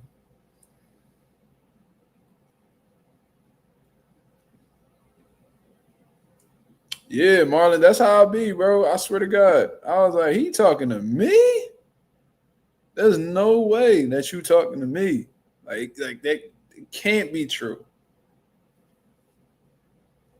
I was like, damn, like, and then he got a lot of subs, so of course he could play that little nigga shit with me on the internet. You know what I mean? Because I only got 3K. The fuck, I ain't got nowhere near what he got, right? It's cool. I ain't really tripping. Cause I do this shit in real life. But it's like, all right, you can play that. No, I don't know who he is. I mean, yeah, I guess. You know what I mean? That whole when niggas in the chat was like, nah, bro, like he cool. Like you know what I mean? We fuck with you. I said, yeah, I'm back in your play. All right, then nigga, shut the hell up. I'm like, what? Oh no. Oh no.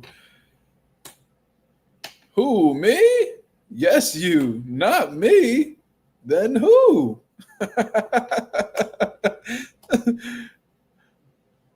Yo, that's what I was thinking. I was like, oh shit.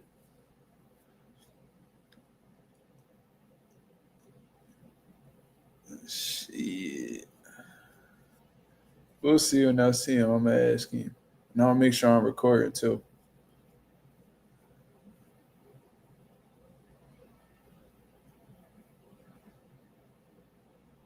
He said Tank disrespected Najee. Najee had no energy for Tank, but Dev, Najee wanted to get disrespectful. Yeah, that's bitch shit.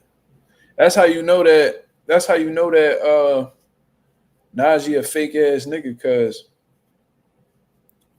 you know he be like laughing and playing in everybody's face, but you know what I mean. He just being an opportunist. You feel me? He definitely fake. Hold on. He definitely fake as shit. Because you're going to sit there and be laughing at Ha Ken with a fucking racist. But you're going to disrespect the nigga who got cheated by the drug cheat racist. That's crazy to me. You going to treat me just like how you treat these white channels. Why are you putting standards on me being black? So what if he hates me? Don't marginalize me. Yo. Man, fuck all these channels, you heard? I don't like none of these niggas. These niggas all get me tight, and I hate all of them. They all want a dick ride. This nigga came out swinging. We don't do that. We don't do that over here. Yeah, pause. That was crazy. That was crazy. I ain't like that, you heard? I ain't been on here in a minute though, feel me? But I gotta set the tone. Shit. We don't fuck with nobody. We EBK over here.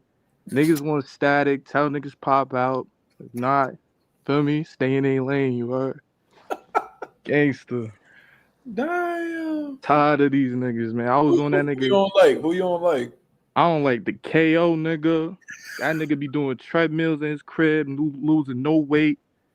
I don't like none of these niggas. I really don't. I watch for 2 seconds, see niggas comments. It's too GTD crazy. I don't like that shit. I can't watch it. I'll be like, yo, I don't even know if I'm watching a channel or a nigga fan page. Like, I don't know. I'll be confused. Like, for real. I remember because I had you know how you could stop YouTube from recommending a channel for you. You could do that. Like if somebody channel keep popping up like on your homepage, you could literally click like the 3 dots and be like, "Don't recommend this channel." I remember that. Doing that. I be muting niggas on Twitter. That's what I be doing. I used to do that too. But fucking this nigga KO kept popping up on my homepage. So I was like, let me hear, because outside of the debate that we had, I never heard none of his videos. So I'm like, let me see what this nigga talking about. And like the video was about Devin Haney and Abdullah Mason, right? And how some shit like, yeah, don't compare them, bro. And he really, I said, bro, this nigga just be talking about whatever. Like he said something like, yo, don't never compare Abdullah Mason to Devin Haney, bro. Like Devin Haney dead, don't even let him be him. And Abdullah Mason dead, let him be him. And I'm like, bro, like who the fuck is comparing Abdullah Mason to Devin Haney? That's what I was thinking. I'm like, who's doing that? I'm like, this nigga just created some shit just to talk shit about Dev. This nigga created a whole rant, like something nobody was talking about. Can somebody in the chat tell me when Abdullah Mason was getting compared to Devin Haney? They don't fight alike. They don't look alike. They're not even in the same weight class. Who the fuck is comparing them? Let me put niggas on to what happened even that day. I was on that nigga live. He was chatting some fuckery. This? I was on that nigga. Who's hold on? We got somebody backstage. I don't know who that is. Who the fuck is Zoe? I don't know who that is. I don't know. But that day, I was on that nigga live. He was chatting some fuckery. I joined up. I was like, we had a little debate. It was on some calm shit. But I was like, yo, this nigga really a plate. I was like, yo, let me hit on my son Mark. I hit on my son Mark. I'm like, yo, I got some nigga you could fry right now. You got like 300 viewers and shit. Yo, we could go take that nigga fan base and run off. These niggas ain't on shit. Feel me? I hit my son Mark. Mark like, all right. Feel me? Set the drop bow. Line the nigga. Nigga got 48 right there. Feel me? His whole chat. Oh shit, yo, this light-skinned nigga cooking this nigga. Oh shit. Damn, yo. Fight back, KO. I'm like, yeah, fam. I'm like, yo, I told y'all niggas, my son is this, he know his shit. The nigga KO like, I ain't gonna lie, it's mad funny. I hit up that nigga KO. Damn, nigga, like, come on, bro. Nigga, why you let me on? Zoe, nigga, shut up. What happened? Your page say Zoe. Look, you got a Z on your shit, dummy. How the fuck? I'm on my sister's phone, bro. I don't know your sister, nigga. I'm on my sister's phone, bro. So so tell me, how was I supposed to know that was you? I don't know. Just let me on. Just let me on, bro. Some nigga said Zoe Spencer. Some nigga said Zoe. All right, yo, Reed, go ahead. Finish saying what you were saying, Reed. My fault. Niggas was debating and shit, but I hit up that nigga KO like a couple months ago. I was like, yo, running back with my son Mark. He was with it, but I don't know, that shit never really took place. I don't know if he wants you to come on his channel or you know what I'm saying. Yeah, like, ain't nobody going for what? Like, what is we going to debate? Yeah, I don't know. Exactly. So what? Like what you want to talk about? Like Nah, it's some shit you could challenge him on though that he been trying. what he be saying? I don't even be knowing what he be saying, bro. I ain't gonna lie. Let me see. Last time I tapped in, it was like Tank. It was like some shit with Jake Paul. He kind of switching up his views with the Jake Paul Tank fight now. He's starting to understand it more, I guess. So the nigga was saying Man, some that shit nigga like, ain't stupid. He knew what type time Tank was on this whole time. That nigga was only having those takes to cater to that nut ass fan base Tank got. wait, this Slum? Yeah. Yeah. Oh shit! I thought this was just a Yo, if you nigga. hear snoring in the background, bro, that's the dog, bro. This nigga. Nigga, Yeah, what? but nigga, I ain't gonna lie. He just be saying some. It's a lot of pay. I can't even single him out though. It's a lot of niggas that I guess feel me. They gotta run them GTD checks because they bring them views. So they gotta just feel me glaze their way to the top. I guess he really not the only channel. No, I know that, but I don't really give a fuck about bull for real. Cause like I don't be want to be hooting and hollering with no nigga anyway. It's like fuck out of here. You was talking Bro, some bullshit. I came up on there. I fried you. It is what it is. Like, bro, Shit, you be man. frying niggas, bro, so bad they want to fight you in real life after that shit. but No they can't. bullshit. But they can't fight. Nigga, it was only one. Nah, it was really, really one nigga we had up here. My son, what's that nigga name? Rodney. Rodney, the only nigga that really wanted to take that shit.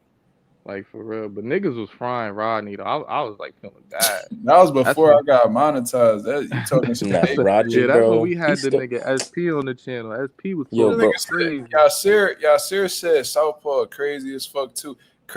Southpaw act Yeah. like he crazy. That nigga's a bitch. Yeah, that nigga sell do-rags on the 4 train. We don't even talk about boy no more, Nigga's you a heard? pussy, bro. I'm trying We to tell don't you, even talk the about way that boy. Southpaw act with me and how he act with everybody else is different. Now he was pushing he was having this little, I ain't gonna lie, that was a funny little joke saying that I was 4'11". I thought that shit was funny. But besides that, he nigga would took my joke. never fight me. He would never fight me. That nigga would never leave Philly. I mean, Chicago. Nigga, he probably heard me say that shit to you on live before and stole that shit. I hate that nigga, bro. Wait, what? That's 22 said YSM got caught in between the Glazers today. It was him, Dean, and KO on the panel. Oh, yeah, Who the see? fuck is Dean? Deem another GTD nigga. Tuh. Oh, Crazy. word? Yeah, he from your city too. Nah. He from That Philly? nigga. Yeah. Who the That fuck nigga is another that? nigga. I don't know. But What's he his another name on nigga. YouTube? Somebody in the comments know. I think his name like Deem by any means or some shit. What? Bro, no bullshit. These tank glazers, bro. He from Chester? No, they ain't Philly.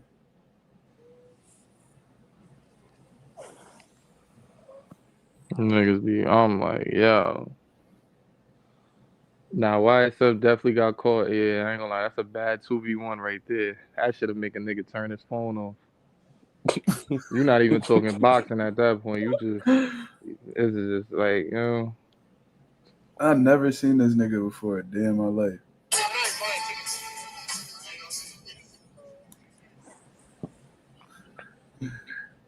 gangster, bro. But yeah, these channels, man. All these channels suck dick, bro.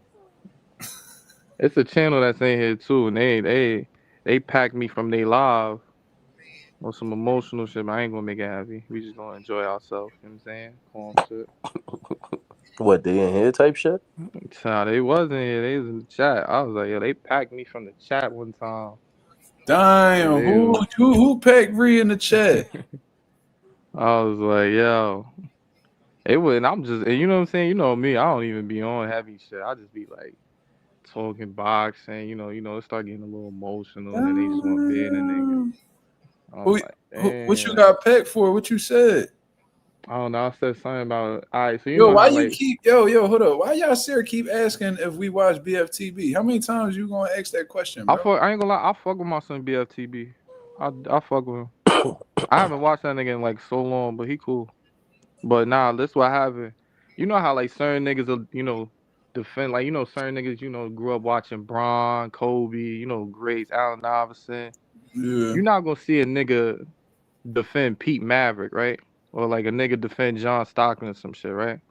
yeah, It's like, yo, you got the Javantes, you got Boots, Bud, and then you got somebody that defend Frank Martin. It's like Really? it's like a polar bear, it's like a polar bear in Texas. You just don't see that shit. You know what I'm saying?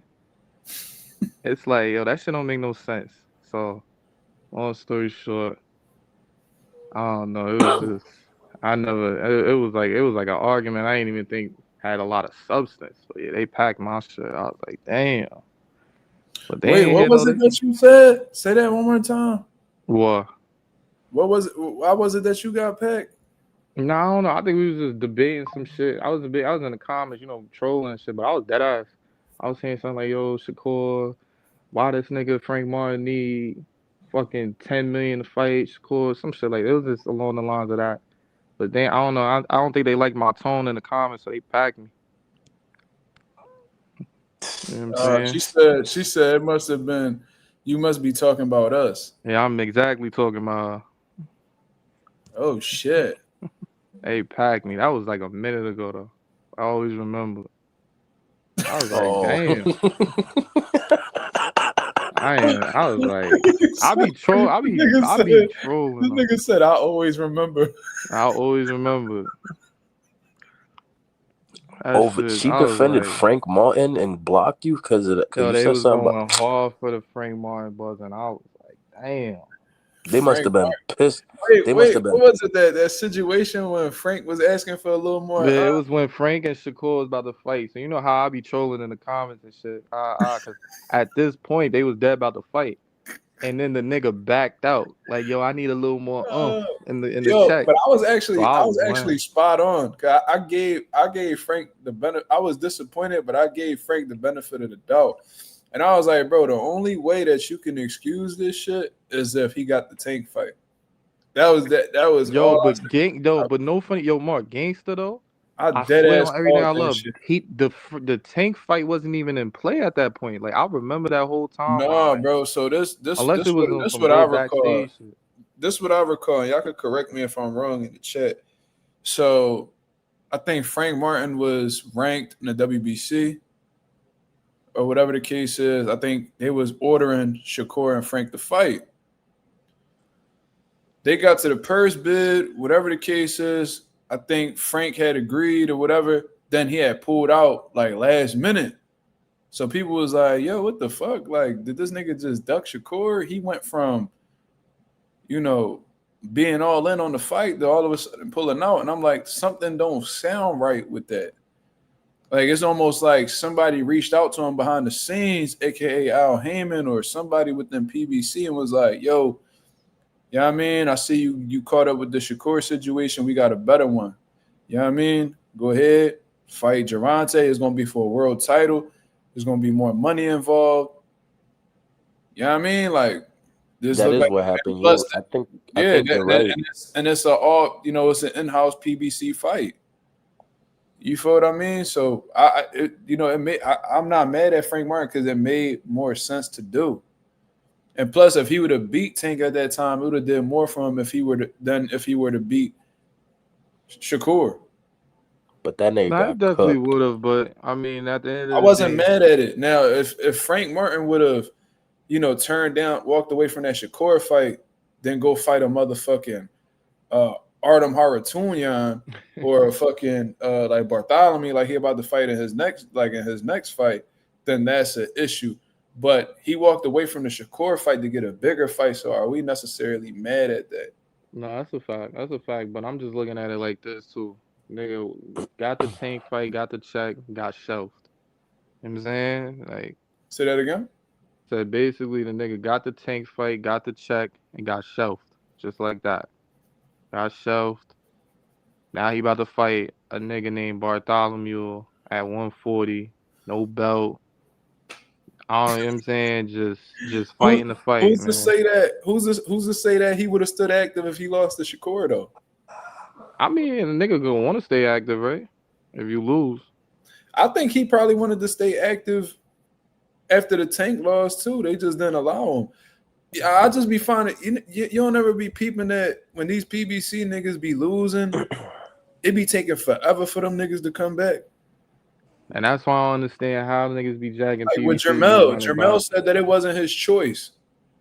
Like when Nah, but I don't jack that though. I don't jack that though because I mean that's what he said. I don't know. nah, He but said my that he thing, didn't do that voluntarily. Like he was pretty much forced to sit down. a nigga gonna be cool sitting down 3 years? Shit. 3? Yo, that nigga fought last time he fought was what 2023 or 2020 end of 2022 or some shit. Yeah, some shit like that, bro. Like what? I think it was 2023. He could have been came back to 54 and feel me at least got a belt like him. Yeah, it was 23. It was 2023. I just don't know how niggas be cool getting shelved. That shit is not it to me. So like, hey bro, if niggas ain't got no money, then motherfuckers gotta sit down. I don't know. That's probably what it is. But I don't think Amazon giving them niggas any bread. You see how cheap them press conferences look now? Yeah, I ain't gonna lie. Them shits is all at. Them shits is all at auditoriums. Bro, I couldn't believe they was having them cheap ass press conferences for that Tank and Lamont Roach, John. I was like, yo, this shit look like niggas just pulled up in a bando and just put a motherfucking green screen behind. They had then Morel and Benavidez. Morel and Benavidez, them niggas was like having like this Spanish girl like commentating the whole thing, and she ain't know what the fuck she was talking about. I said, but that bitch was pissing me off. Even like the production looked ass on the fights and shit. I'm like, bro, this shit. I just think it's the networks right now. I don't know. Boxing is just spawning right now. I feel like some networks just can't find a home right now. Like, Top Rank can't find one either. Top Rank can't find one either. How the fuck Zuffa Boxing and them niggas locked in a network deal before them? That's what I'm saying. Like, yo, bro, that Zuffa Boxing crashed so hard. I ain't hear nothing you said, bro. Yeah, you fake lag, buzzing. You lag. Say that My again. fault. I said, you can hear me? I said I can't wait for that Zuffa Boxing shit to crash so bad, bro. That shit's gonna be trash. Nigga said the Inouye fight was on Facebook Live. Yeah, that was crazy. Facebook Live, yo. They should have just did it on YouTube. Yo, the last time I was on Facebook Live or Facebook, nigga, that shit was like 2018. Wait, what are they talking about? She said Blood Boxing actually talks boxing. Who? I never heard of Blood Boxing. I ain't gonna lie. Nah, yeah, I know Blood Boxing. That's an OG for real. If niggas like if you know Blood Boxing, that means that you've been tapped into like YouTube boxing community for a minute. Cause Blood Boxing, not Blue Blood, Blood Boxing. He been around for a hot ass minute, bro. Like Bella Faith is like 67, bro. Yo, he went crazy. This nigga just went crazy. Bella, why you had to do Bella like that? Yo, Bella. Nah, because she asked me if I was still alive after the Canelo loss.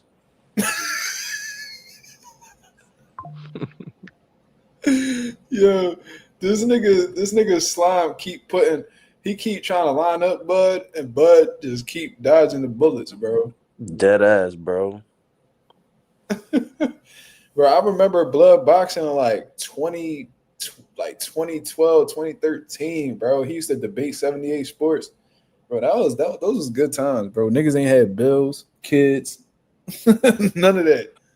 Those I ain't gonna lie though. I like boxing right now on some like shit showing like if they could find that networks like Netflix and shit like that. I like the way that path is going, bro. Pay-per-view is dying. Like literally. That shit, you know what I'm saying? Facts. Pay-per-view dead ass is dying, bro. And that's not even just for boxing. That's just for everything. Like everything we always been watching has been on TV and shit. For real, for real.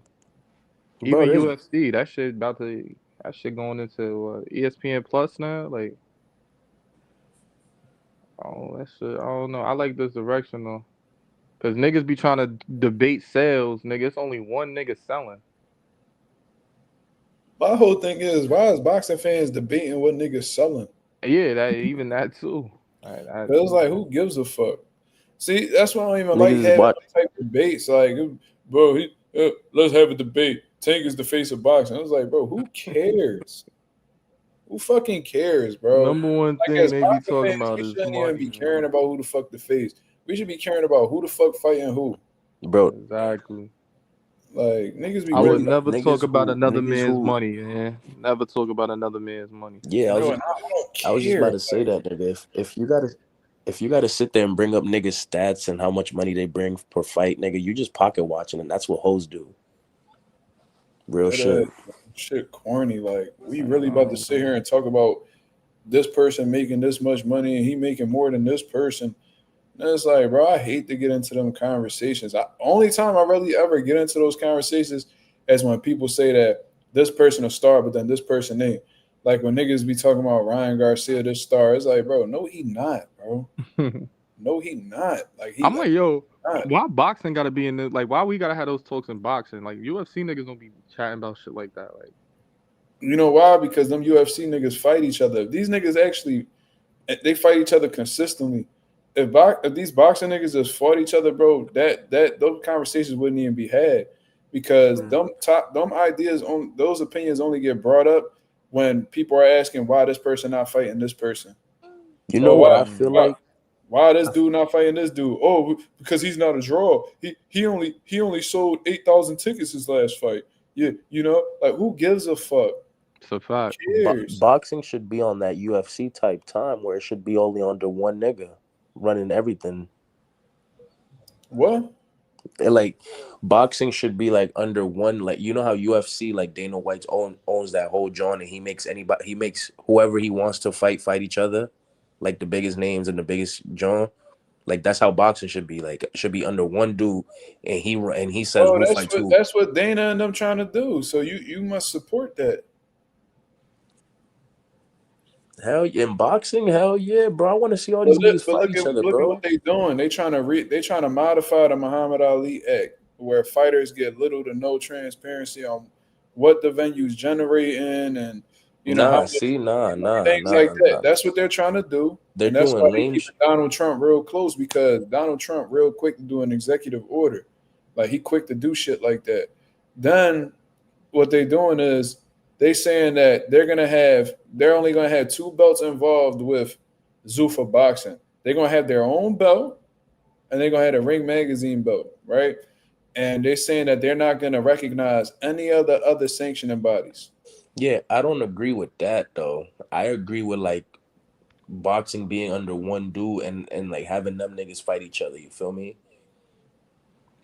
Yeah, You know what I'm trying to it's say. it's gonna be hard to get it's gonna be impossible to get all these niggas under the same roof. That's what I'm saying. No, I'm here, but I wish it was like that. You feel me? Huh? Then we could get the Tank versus Shakur without there being no bullshit hassle behind it. I feel like we could get Tank and Shakur right now without no bullshit behind it. Hell That's no. 22. That's 22 says Mazuma. Dana White said he's not trying to change the Ali Act. He's trying to add to it. And the problem is the shit that he's trying to add to it could be detrimental to fighters. That's the problem. And that's why, people like Rachel Donaire was in California shooting that shit down, because they know that is bullshit. You know what I mean? Her husband is a boxer. She don't want her husband or anybody after him to experience that bullshit that they trying to add to the Muhammad Ali Act. You feel me? So it's just bullshit. But what you were saying about Tank? What? Oh, You said something about Tank and Shakur or something like that? I said no. That fight could happen right now without no bullshit behind it, but because we got a nigga that's willing to throw that bag and the turkey. Yeah, but Man, it's not about the money, bro. It's not about Tank, bro. It's on Tank, bro. If he wants to fight, I mean, I know the nigga. Yeah, I know the nigga don't want to fight. But that's why, want to fight bro. that nigga, This bro. nigga Tank, he just scary, bro. He told you his biggest fear is to lose or to be embarrassed. His biggest fear is to become a meme, bro. Yeah, like that's his thing. So that's why, bro. Did y'all peep when they asked him that Shakur question at the press conference? He said, "Man, y'all just want me to lose." Like what? Yeah, bro, he Bro, got he in his dead ass said that. I'm like, Yo. yo, this nigga is literally admitting that he feel like he would lose to Shakur. Bro, if me, let's say this nigga Reed on some street shit trying to rumble me, and I'm avoiding this nigga at all costs. Nigga see me walk past the corner and shit, like, yo, that nigga Reed looking for you. That nigga said he trying to rumble, like, you know what I mean? You was doing this and that. And when you gonna fight Reed? Man, y'all niggas want to see me get fucked up so bad. What? Yeah, it's like saying that, bro. I would never say that if that wasn't on my mind. Like, if I knew Reed couldn't beat me, I would never say that. Like, that's some shit I would take to the grave. Like, nigga said, why y'all want to see me lose so bad? Why y'all want to see me lose so bad? With his fucking purse and shit, nigga. Like, bro, relax, bro. He asked you a question, bro. Yo, he dead ass had that purse right next to him. Man, y'all switch up on me, man. And it's like Shakur, Tank really spoiled, bro. You could tell he like a spoiled child because he was so used to getting his way, and he always felt like no matter what he did, his fans was gonna support him. So now, like, his fans, they fed up because they running out of talking points to defend this nigga. So now it was never even none to defend him, period. That's the but they had their little small angles they could get away with. But now he over here, he's shooting down all them angles they was putting up. So now they like, damn, bro, we running out of shit to fucking go with to really defend this nigga. So they start turning on him, or they start like they gave up and they like, oh man, y'all niggas switching up on me. I knew y'all niggas wasn't real, and I'm like, bro, no, nigga, you just pussy, and they can't hide it no more. That nigga really be cursed. He be talking crazy to his fans, man. His fans would just be like, yo, you know what? Yeah, you right, Tank. I am wilding. I am a maggot. You right. Yeah, you know what? That's my bad. I shouldn't even have talked to you like that. I'm like, yo, y'all niggas is not grown men. Y'all niggas is niggas be like, damn.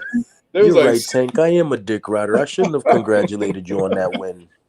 Man, you know what? I will get off your dick. I'm sorry, Gervonta.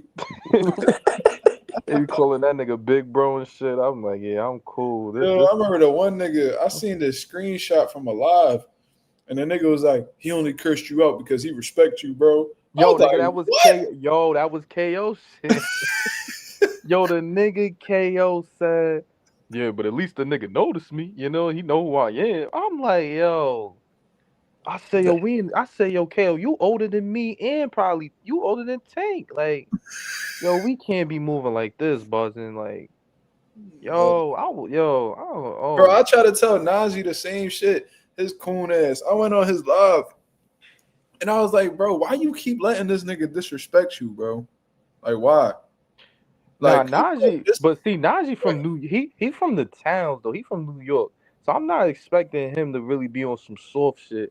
If a nigga talk crazy to him, that nigga and is then Devin Haney talk crazy, and he want to go at Devin Haney, like, yo, what's up, buzzing? Like, you supposed to have that energy for everybody, nigga. Like, yo, bro, he's a bitch, bro.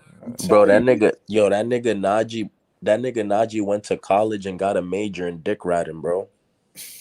I'm trying to tell you, bro. This nigga. No, that nigga. Listen, he's a bitch and I knew he was a bitch because I knew this back then, but since he was like, you know what I mean? He was holding niggas accountable and, you know what I mean? He was putting out quality interviews. I'm like, all right, I'm going to give him the benefit of the doubt. But I always, y'all niggas know it in the group chat. I'm like, bro, this nigga, like, I would hear his talking points and I'm like, yo, this nigga casual. I'm like, yo, this nigga don't know boxing at all. Like, I could hear niggas talking points and know whether they know about the sport or not. This nigga don't know boxing. And I used to say it all the time. Then he go ahead and getting disrespected. I remember Tank called him some wild shit. I forgot what he said. He called him like a dick rider. I think he called him faggot. He called him all type of shit. Bro, this nigga was like, so is we doing an interview or not? I'm like, what? Like, nigga, no, nigga. Niggas would have had an interview. Like, yo, I said, this nigga ain't got no respect for himself. Niggas, what? Nigga Tank could have said, nigga, I'm gonna kill your mom, make you watch me do it, nigga. So is that a no? Right? Like, what the fuck?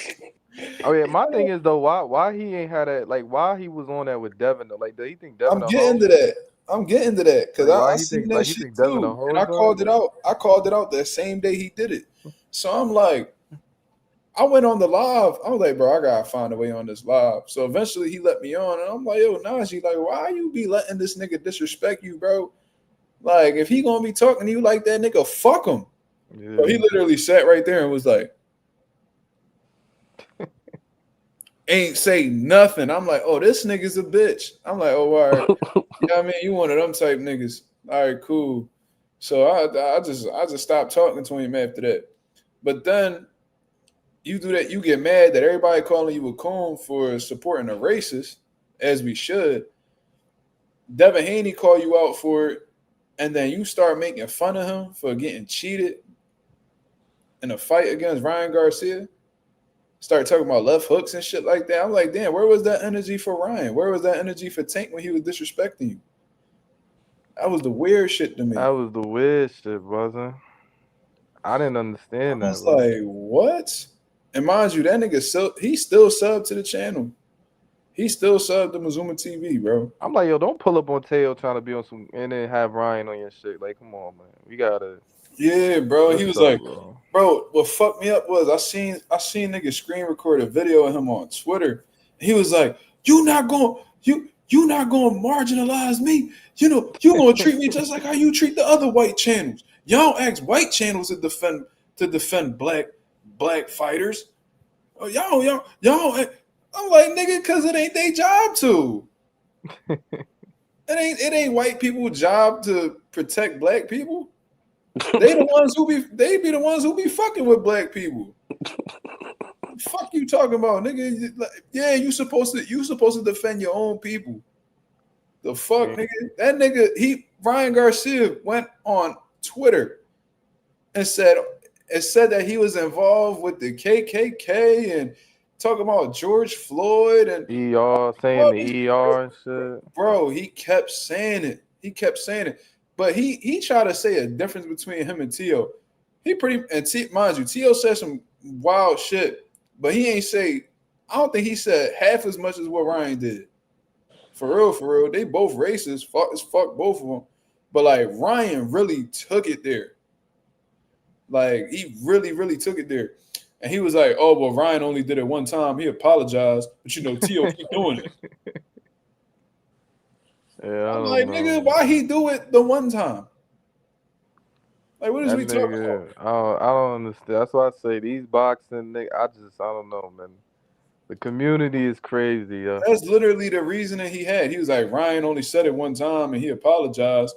You know what I mean? Like, Tio ain't never apologized and he said it all the time. Bro, the problem is he still said it. That's the problem. Bro, a lot of these like start talking about mental health issues and all, like a lot of these boxing media channels, bro, they'll turn a blind eye to anything just for a little recognition, bro, and that's sad. That's exactly. Yo, that Ryan interview ain't even do crazy numbers. It didn't. Because niggas wasn't supporting that shit, bro. Don't nobody give a fuck about what Ryan gotta say. And niggas don't give a fuck about what Najee gotta say neither. He's a fucking goofy. The only reason why niggas he's singing that gay ass song with Ryan and shit. Like the only reason why they watch his gay ass is because he interviewed fighters. They don't tap into him for him. Don't nobody care about his opinion for real. They just care about what he be bringing, which is the interviews. They want to hear what the fighter gotta say, not him. Yo, but I'm about to get up out of here. I'm tired as fuck. Yeah, I'm about to get off here too. Shit. All right, yo. But I ain't gonna lie, man. Shit crazy. What? That nigga Najee, man. That nigga from the towns too, boy. I was like, what's the towns? What is that? New York City. Cool at the towns. What part? Najee, he from Queens. Oh, just like you. Let's go, champ. I'm not from Queens, nigga. I was born in Queens, not from Queens. Yo, if you born there, that's where you from, man. We not doing this tonight, nigga. Niggas not doing that tonight. If I was born in Hawaii, that's where I'm from. Hell no. All right, so Kyrie Irving was born in Australia. He from Australia? That's an Australian man. That move to the States. Yeah, what? Bro, I'm wherever gonna you I'm gonna keep it a born, buck. that's Niggas where be you saying, from. I'm gonna say this though. Niggas probably don't really know about it in the comments. Niggas be saying Kyrie from Jersey. Kyrie's not from Jersey. Where you Kyrie from? is from the Bronx. Niggas, Really? I've been knowing about Kyrie being from the Bronx since I was young. Niggas never heard about. He only went to high school in Jersey and shit, but that nigga played ball, everything. That nigga's from Sam. I think he's from Sam Mitchell Projects in the Bronx, and Oh, that's what like feel me on my old head said. That I didn't nigga's even never know that. I played. thought he was from Jersey too. Yeah, nah. I mean, he played at St. Patrick's in Jersey, Like but Errol Spence, they said he was. What was he born at? New York, right? yeah. See, oh yeah, that's a good example. This nigga Errol Spence, bro, he's country as hell. Like nigga, I can't even. But he from New York. Hell no, nigga. He from Hell New no. York, but he was raised in Dallas. So That that's where nigga he get don't his. got New York blood You in. influenced by where you raised at. So like the Charlos, they not from Texas. They from Louisiana. Man. Because that's where they was born at. Oh, they be jacking Texas? They from Houston. Well, they claim Houston. Oh, I ain't know. I thought But them they niggas from was Louisiana. See, Michael Jordan is from Brooklyn. that nigga's not from yeah, that Jordan nigga's not from from North Brooklyn. Carolina. Jordan not from Brooklyn. I mean, I'ma claim him. Yeah, he is from Brooklyn. We got the GOAT. You know what I'm Kobe saying? from Philly, but that nigga he ain't grow up here. Wasn't he born in Italy, I thought? He lived in Italy while his dad was playing ball overseas. But I think he came back in his teenage years. But that wasn't Philly. He went to school in Lower Merion. That's outside of Philly. He still was playing Philly schools. He was playing against Philly schools, but he wasn't brought up in Philly, is what I'm trying to say. I've been in Lower Merion, bro. Like for you to live in Lower Merion, you need a bag. Oh, it's like one of those. It's like one of those type schools. Yeah, like it's on the outskirts of Philly. You feel what I'm saying? So like, Mark was born in Afghanistan. That's crazy. No, why he say that? I don't know. Who the fuck is Evie? He said Errol was born there, but he from Texas. Mark was born in Afghanistan. That's crazy. That's so disrespectful. Yeah, nah, Pac is from New York. If you look at Pac too, even hear how he talk, that nigga ain't got nothing Cali about him. That's why I never understood. He claimed Oakland though. Don't he? Nah, I heard he lived in Oakland when he was like 15, 16, but I mean that nigga's a New York. He a Harlem. Dank father said Brooklyn is the best borough. Shout out to Brooklyn. Facts. That's where my pop from. Coney Island. County. Salute.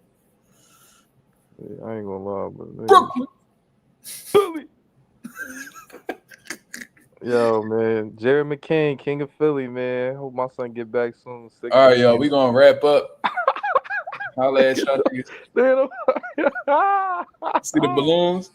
Yeah, this nigga crazy. I'm out of here. We out of here. Fuck. Oh shit. The fuck? He really left too. But yeah,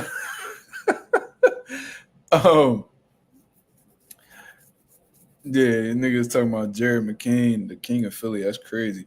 But I'm gonna get up out of here, man. I appreciate everybody that came through and showed love. The king of Lithuania. Nigga, I don't even know where the fuck that's at. Fuck you. And your fucking anime profile pic, nigga. Motherfucker. Anyways, I'm gonna get up out of here, man. I appreciate everybody that came through and show love as always. If y'all can go ahead and hit the like button on the way out, that'd be very much appreciated. I'll be back at y'all with another live 10:30 p.m. Eastern Standard Time to continue cooking up on what's going on in the boxing world. Until then, I hope y'all have a blessed, beautiful night. I'm up out of here, man. Peace.